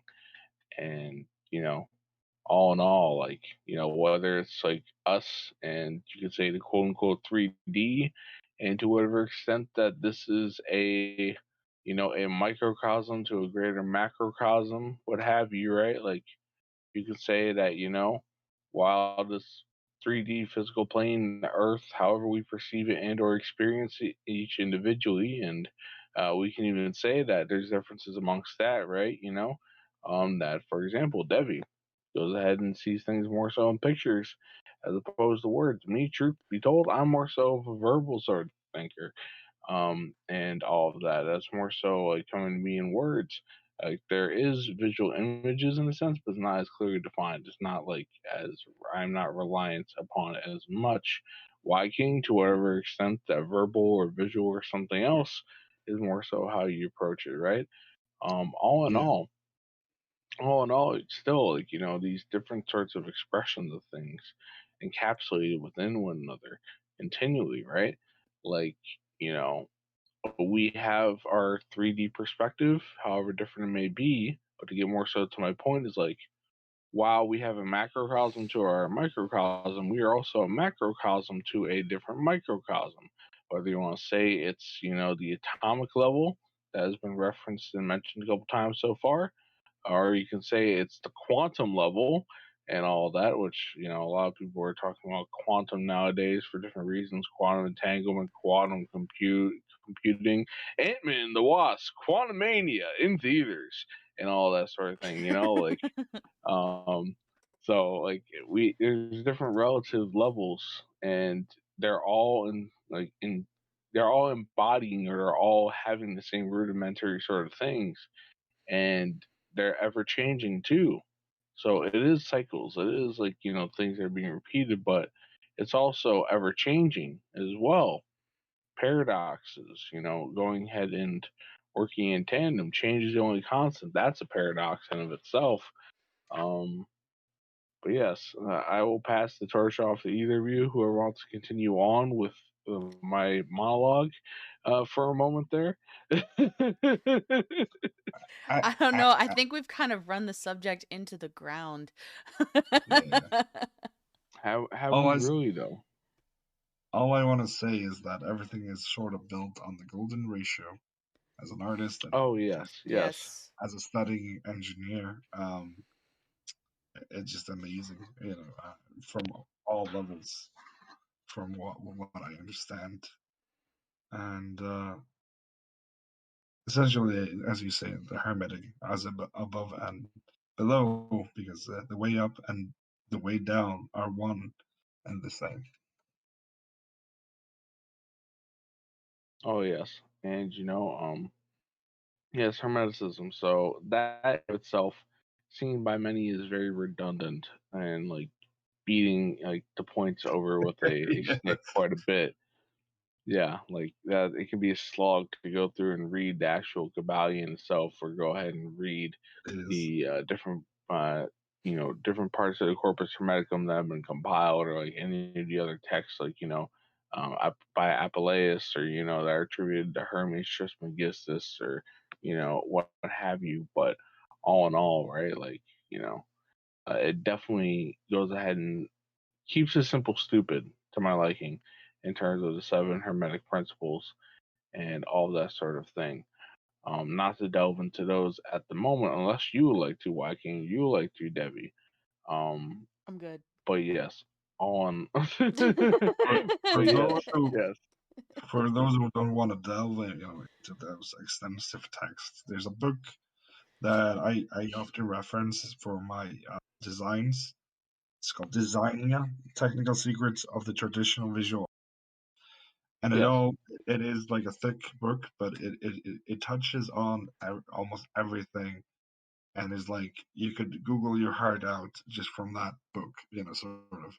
It's a good book to start just viewing things, how things are related to each other as a whole, and plants, how geometric shapes and everything. I highly recommend it, and it ties in philosophy, mathematics, and everything in a very simple, stupid. You don't know have to done calculus or anything. It's just like, ooh, pretty, and let you Okay, so understand it's that. it. Made for me. Got you. I understand. Yeah, so I highly recommend it. Trying to find who wrote the book here. Um, stand by. They don't say, but there is a website on the back here, bloomsbury.com, but otherwise I don't know who wrote this. It doesn't say. Well, if you like to, go ahead and post that link in the chat above. Yeah, this channel right here, so we can potentially provide it in the description for whoever else wants to take a look and all that sort of thing. Sure. But yes, while you're going ahead and doing that, like, you know, while you have said that we have talked quite a bit about nature impermanence and change, and Whyking's concept of maximum weirdness and all that sort of thing, right? Like, truth be told, like the nature of impermanence, change being the only constant. Truth be told, like we could probably keep going ahead and pulling out different manners of speaking about it out of our ass continually and going with the flow and all that sort of thing, Oh, no doubt. or ever branching into different things and ever continuing fractal, as we have been more so touching upon the past however many minutes or so, And I just want to go ahead and make a mention in the nature of flow. There are many different sorts of entities, many different sorts of beings that, of course, embody flow, or they're like, going with the flow, and especially of the water element, in terms of like, uh, be water and that sort of nature, like, the analogy that you made before about the rivers and the streams, and both of you, I think, using water imagery when talking about impermanence initially. But one in particular that comes to mind is Benzaiten, the goddess of flow, from the Shinto sort of pantheon, kami, that sort of realm and sphere of things. That's, for those who are unaware, Shinto is a Japanese spiritual system or ideology or what have you. Um, and pretty much like Benzaiten being a embodiment of the flow. Granted, there's many different sorts of embodiments of flow, what have you, but and of course many different sorts of. We're gonna keep with the theme water, right? Like those different water elementals, like oceanid or naiads or what have you, or it keeps going. Actually, I'm trying to think of the particular term for water elementals. We talked about it a little bit a while ago. Of what was it again? Um, Devi, water elementals. What exactly are they called? Uh, Let's see. oh, I just thought of it. Undines. Undines. Undine. Undine. Okay, there you Undine. go. See? Say ooh. Undine. Ooh. Ooh. Yes. Ooh. Ooh. Yeah, there Too you go. Enough much. of my Too grunting much. for now. Bring it back.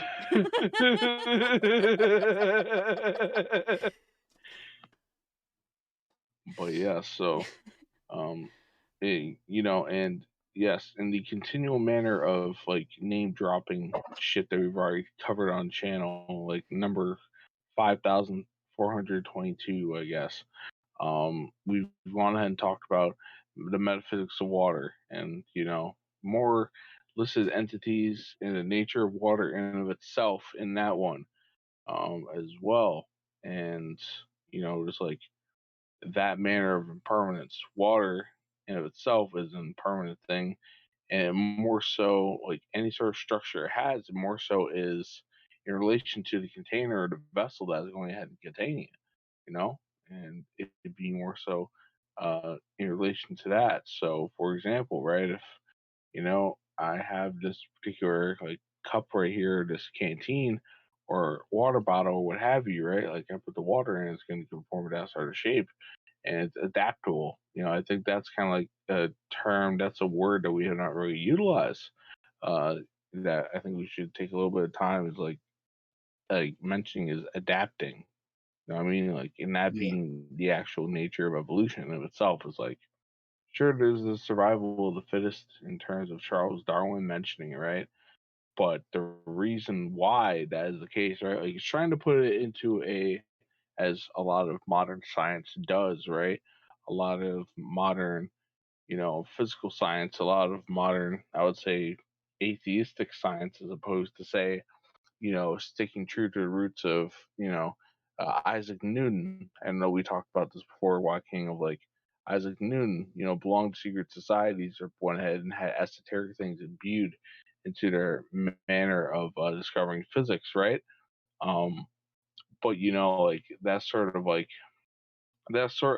physical notion, or at least applied in physical, materialistically based sort of perception of evolution, right?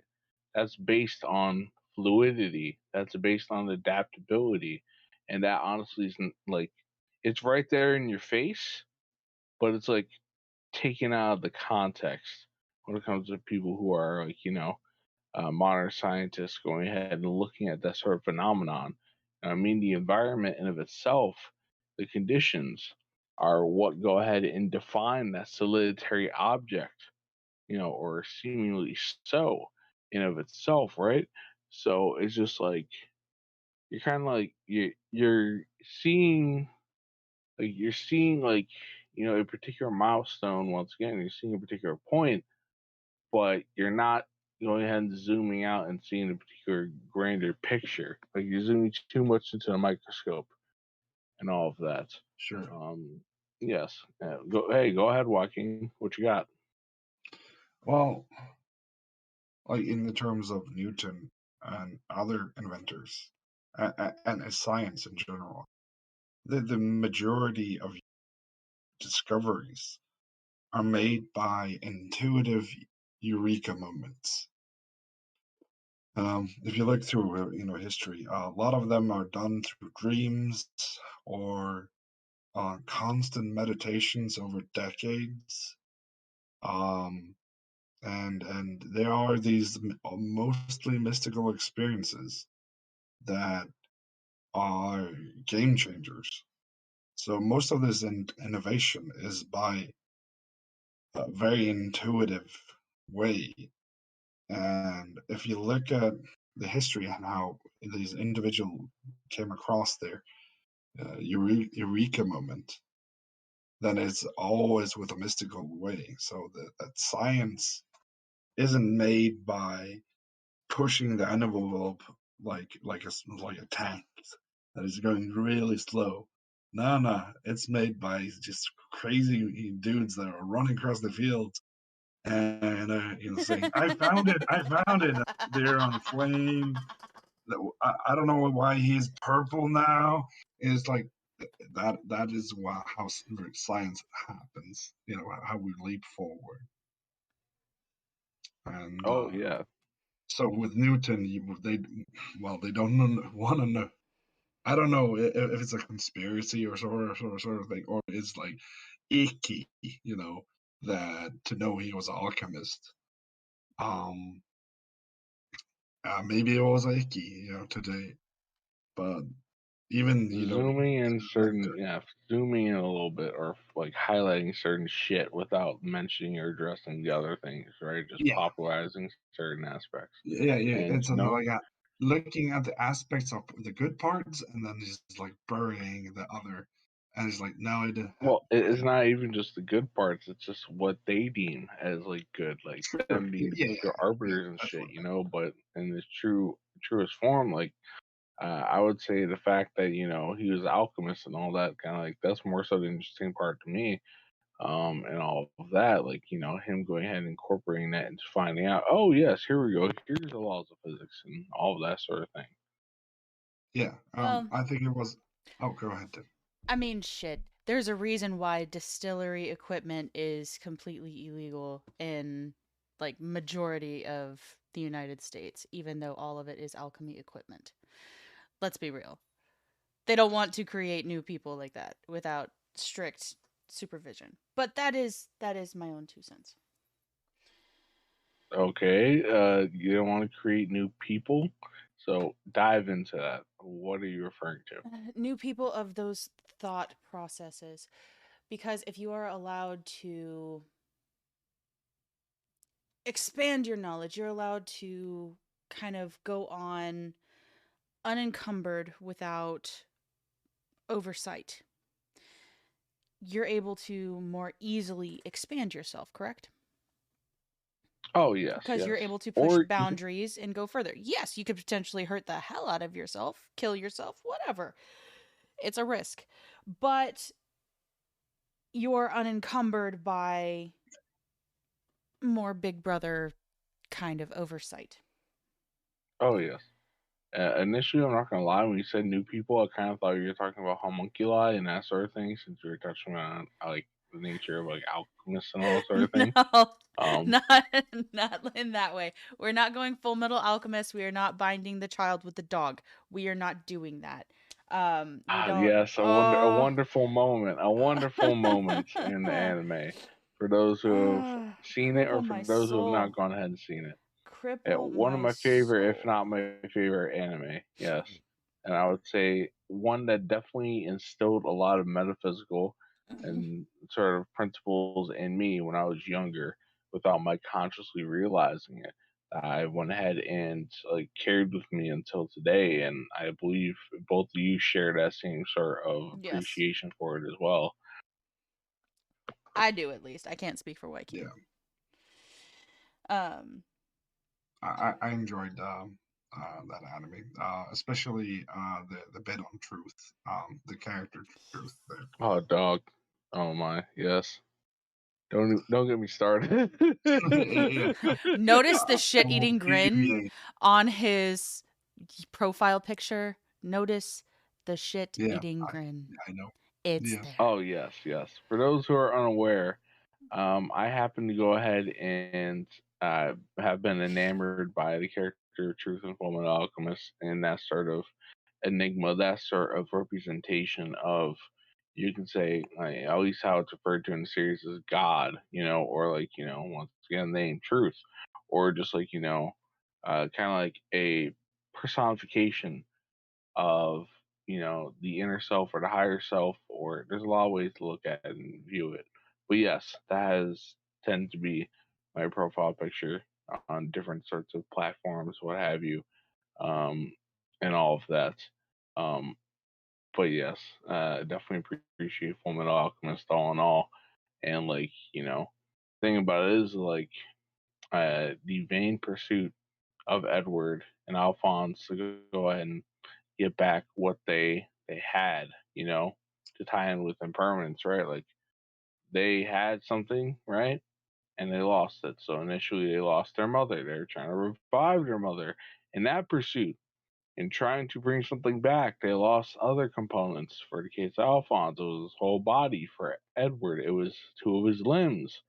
And then once again, it's like, okay, we made a mistake in trying to bring back our mom. Let's try to go ahead and get Alphonse's body back and all that sort of thing, and going on this journey to find the Philosopher's Stone and all of this and all the shenanigans again throughout that particular journey, appreciating that journey for what it was. And then there of course the two different animes, one that follows the manga and the other one that goes in its own direction, right? Like, but to stick with Brotherhood and like kind of going ahead with like the manga, and how that ended, it pretty much ended with Edward going ahead and being like, you know what?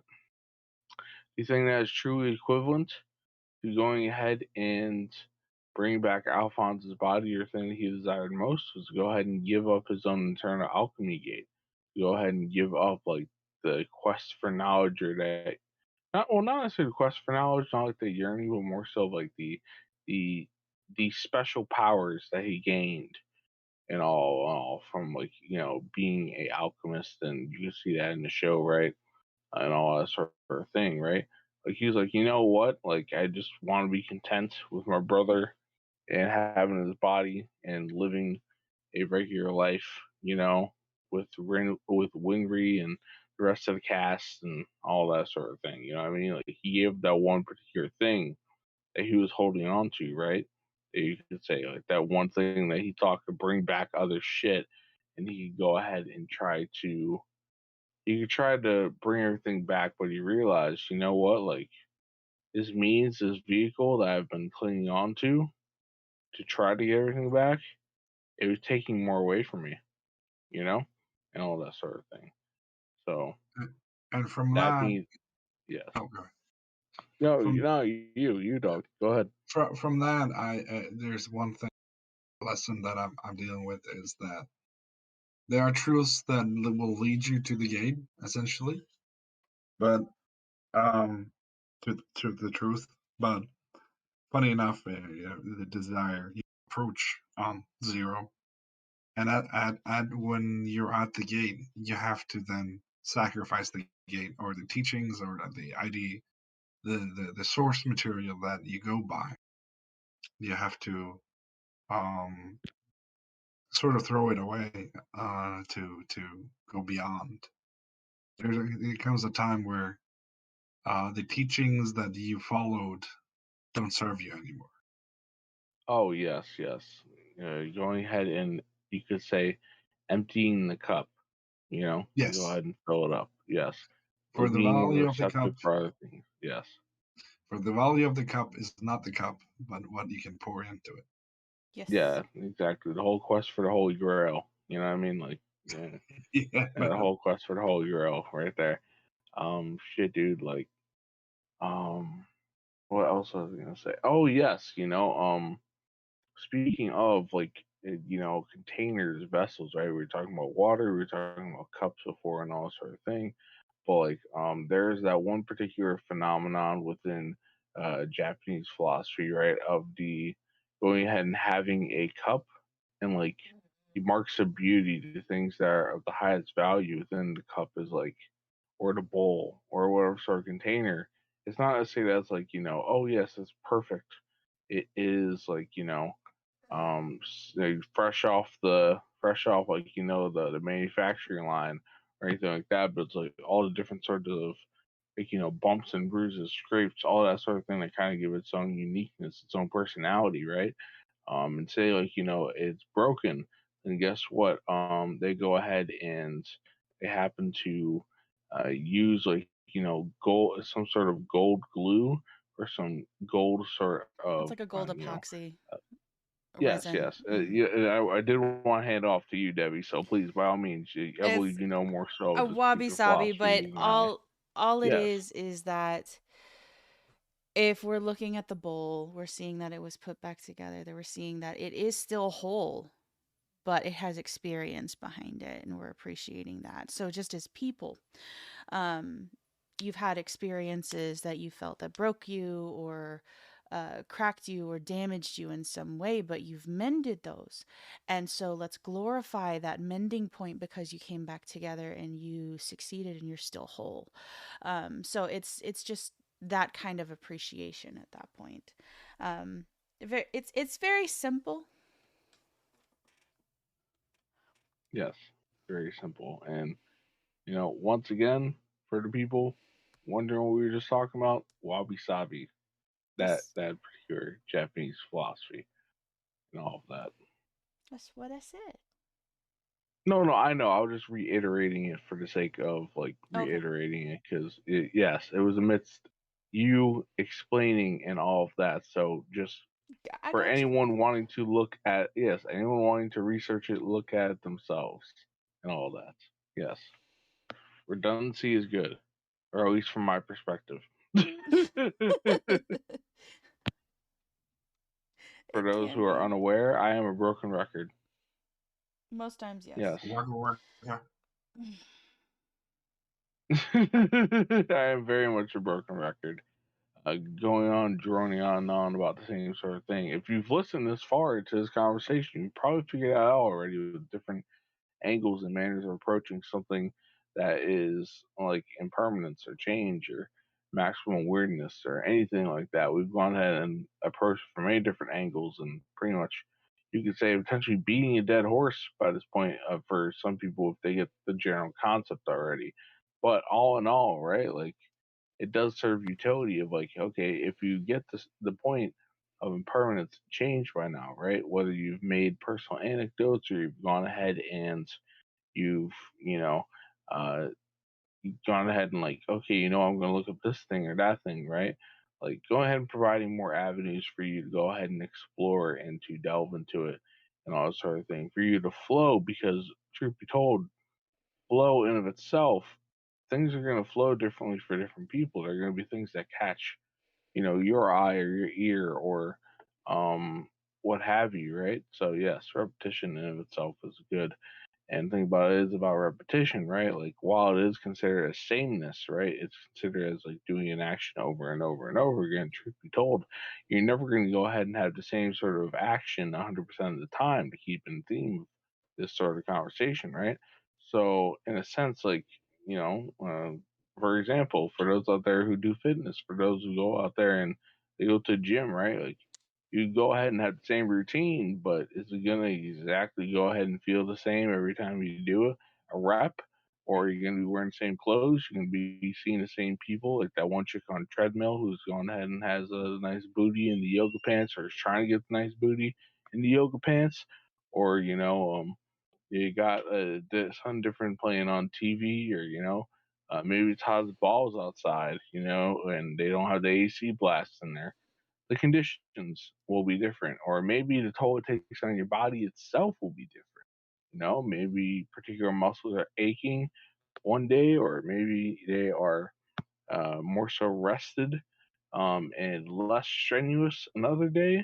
They will do a bit more. But yes, not everything is going to be the same. To go ahead and put it simply, history doesn't repeat, but it rhymes, um, and all that sort of thing.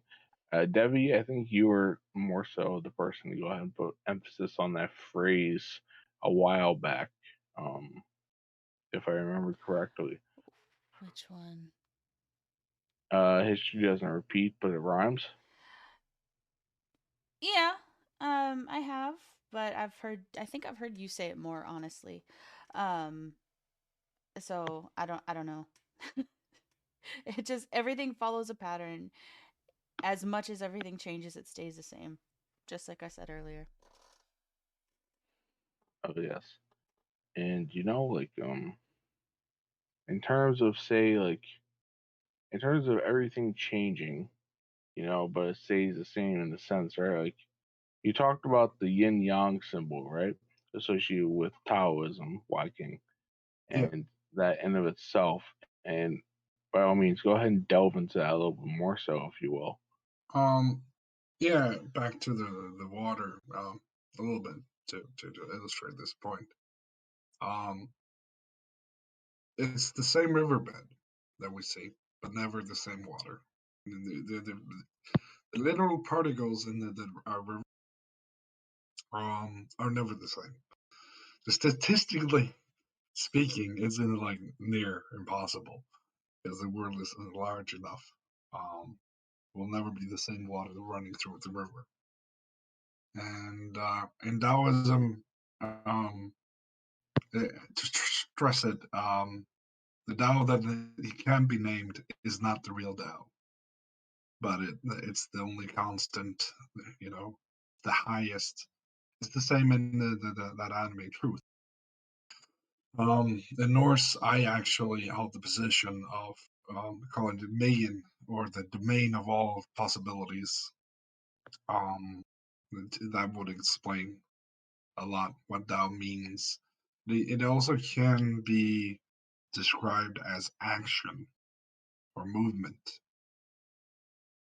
And so yin yang is essentially taught as the feminine aspect and the female aspect. Don't you mean the Or, feminine and the masculine? yeah, feminine and masculine, sorry, yeah. Or often taught as the mountain. There's the sunny side of the and there's the shadow side of the mountain. Um, the black or the dark is often, well, not often, but well, is associated with the feminine, while the light side or sun side is more masculine, which means it's more direct. And it is believed that and that this permeates through all in the universe, at least our universe. I have to assume elsewhere too.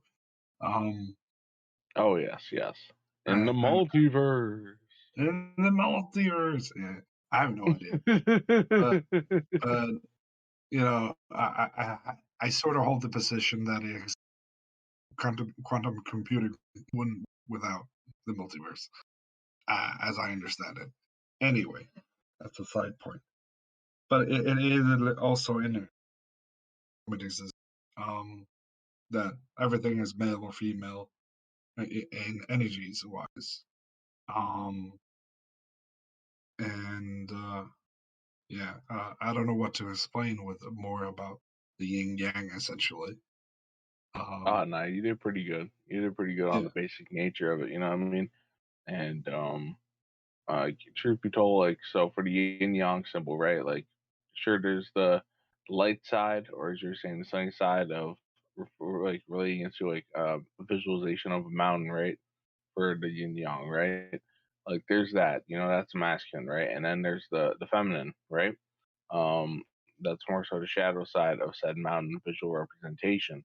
But the thing about it is that like there's the circle, there is the circle that exists within both of them of the opposite, and yeah, that both, yes, both are complementary to each other. They are a paradox, but you know they're complementary at the same time, and they exist within one another, and that's just an ever continual thing. As above, so below; as within, so without, and all of that. A very wonderful representation of that. yeah. And together they make a dynamic everything harmony. Oh yes, most definitely.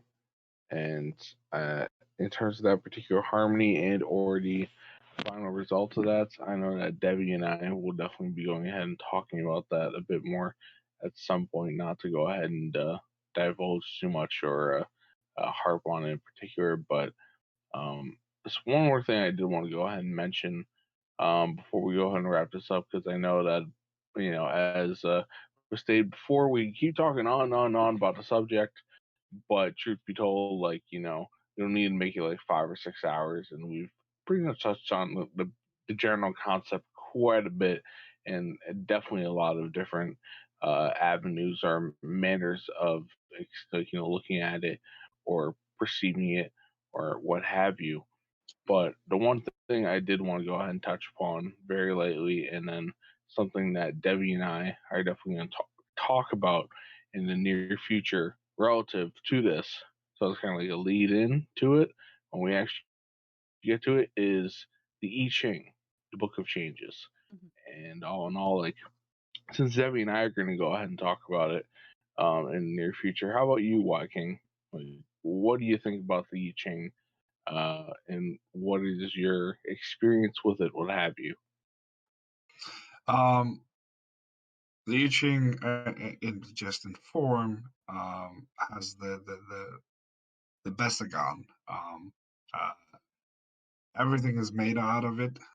So if you take the I Ching and the symbols and you make, I think it's an octagon if I remember correctly, but that's my Yes. Yes. visual. Yeah, so that's the Bestagon. It's the most optimal, best Well, it can form be. It for can be. I your believe. honeycombs, Oh for yeah. everything, and it's also the most optimal for items to congregate to each other. I will And never refer to it as anything other than the Bestagon now. yeah, Oh. Mhm.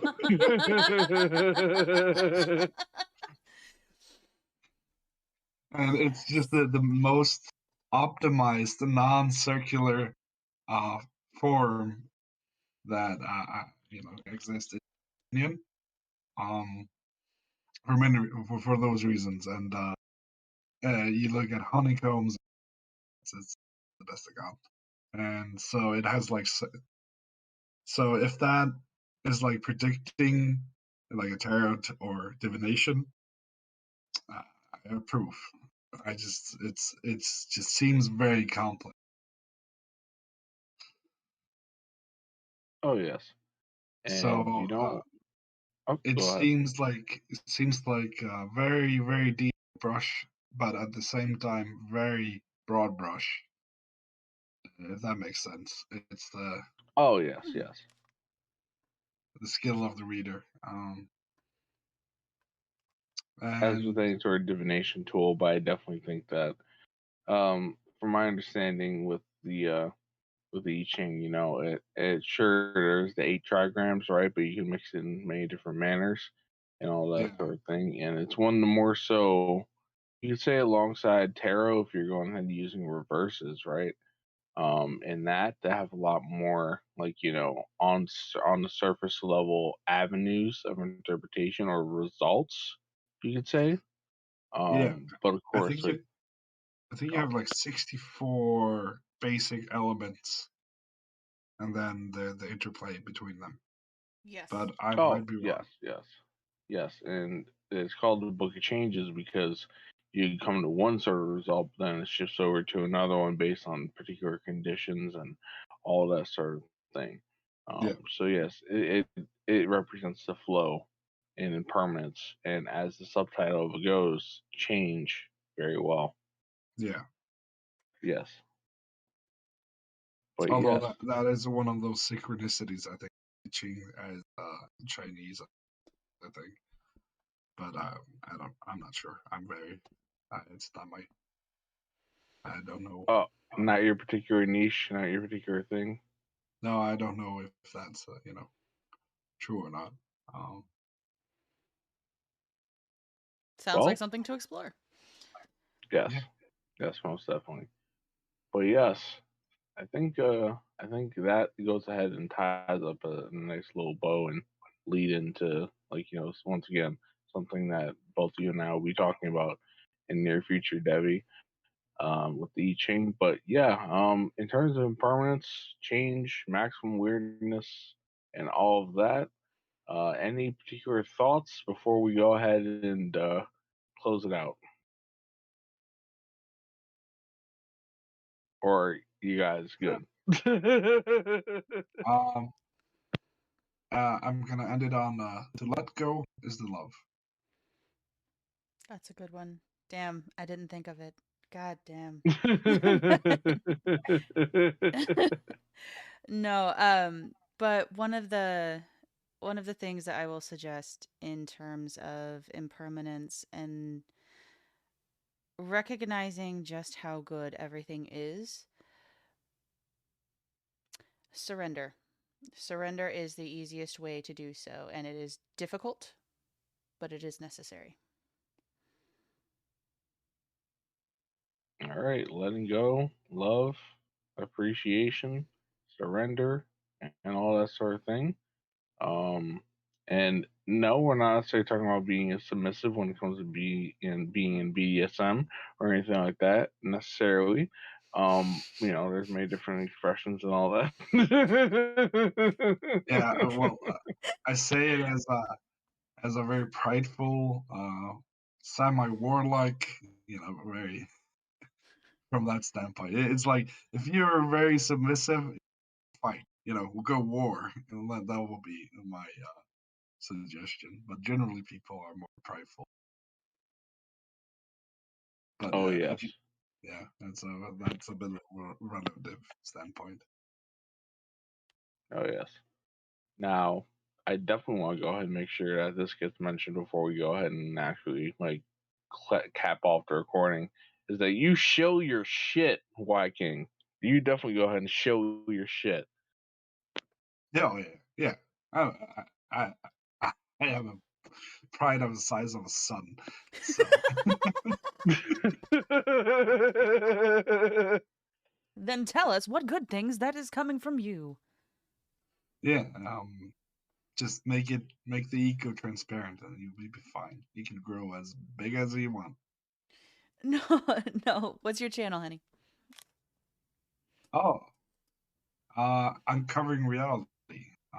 Where I do psychology and philosophy. Yes, Oh, and also, oh yes. My apologies. Go ahead. well, yeah, I edit and the script and then the video. Oh yes, and also you have another channel, right? In terms of that one particular animation you did. Oh yeah, yeah. I've the same as I think my name, Whyking. Uh, but it's like more just personal stuff that I just throw out there on the internet.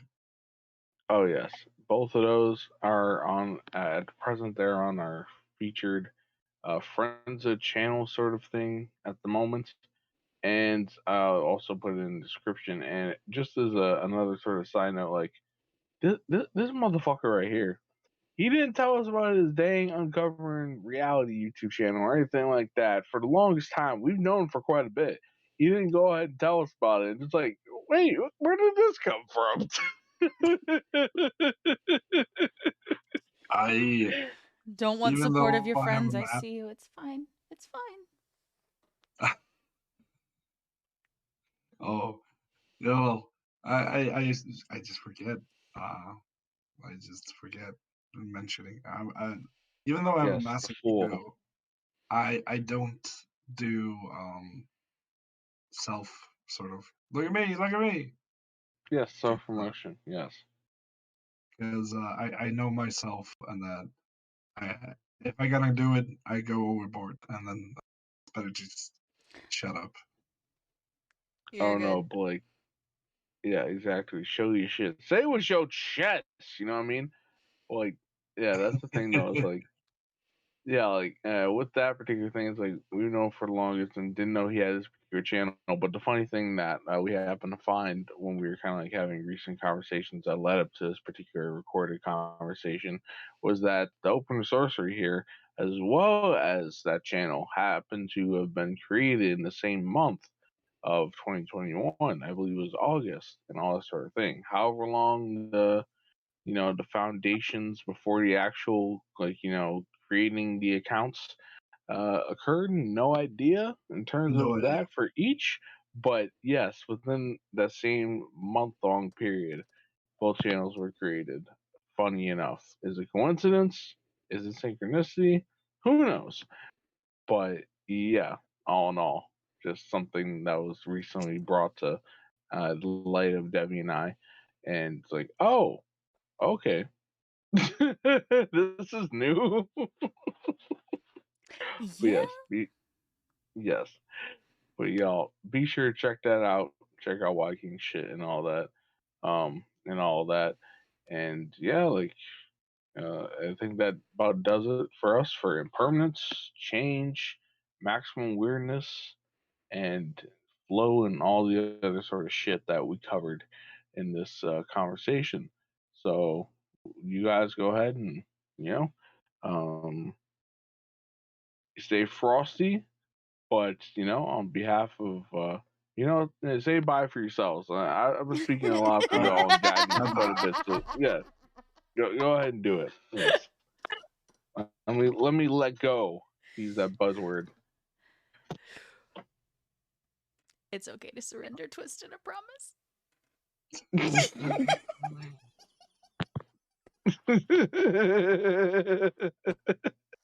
to the moon.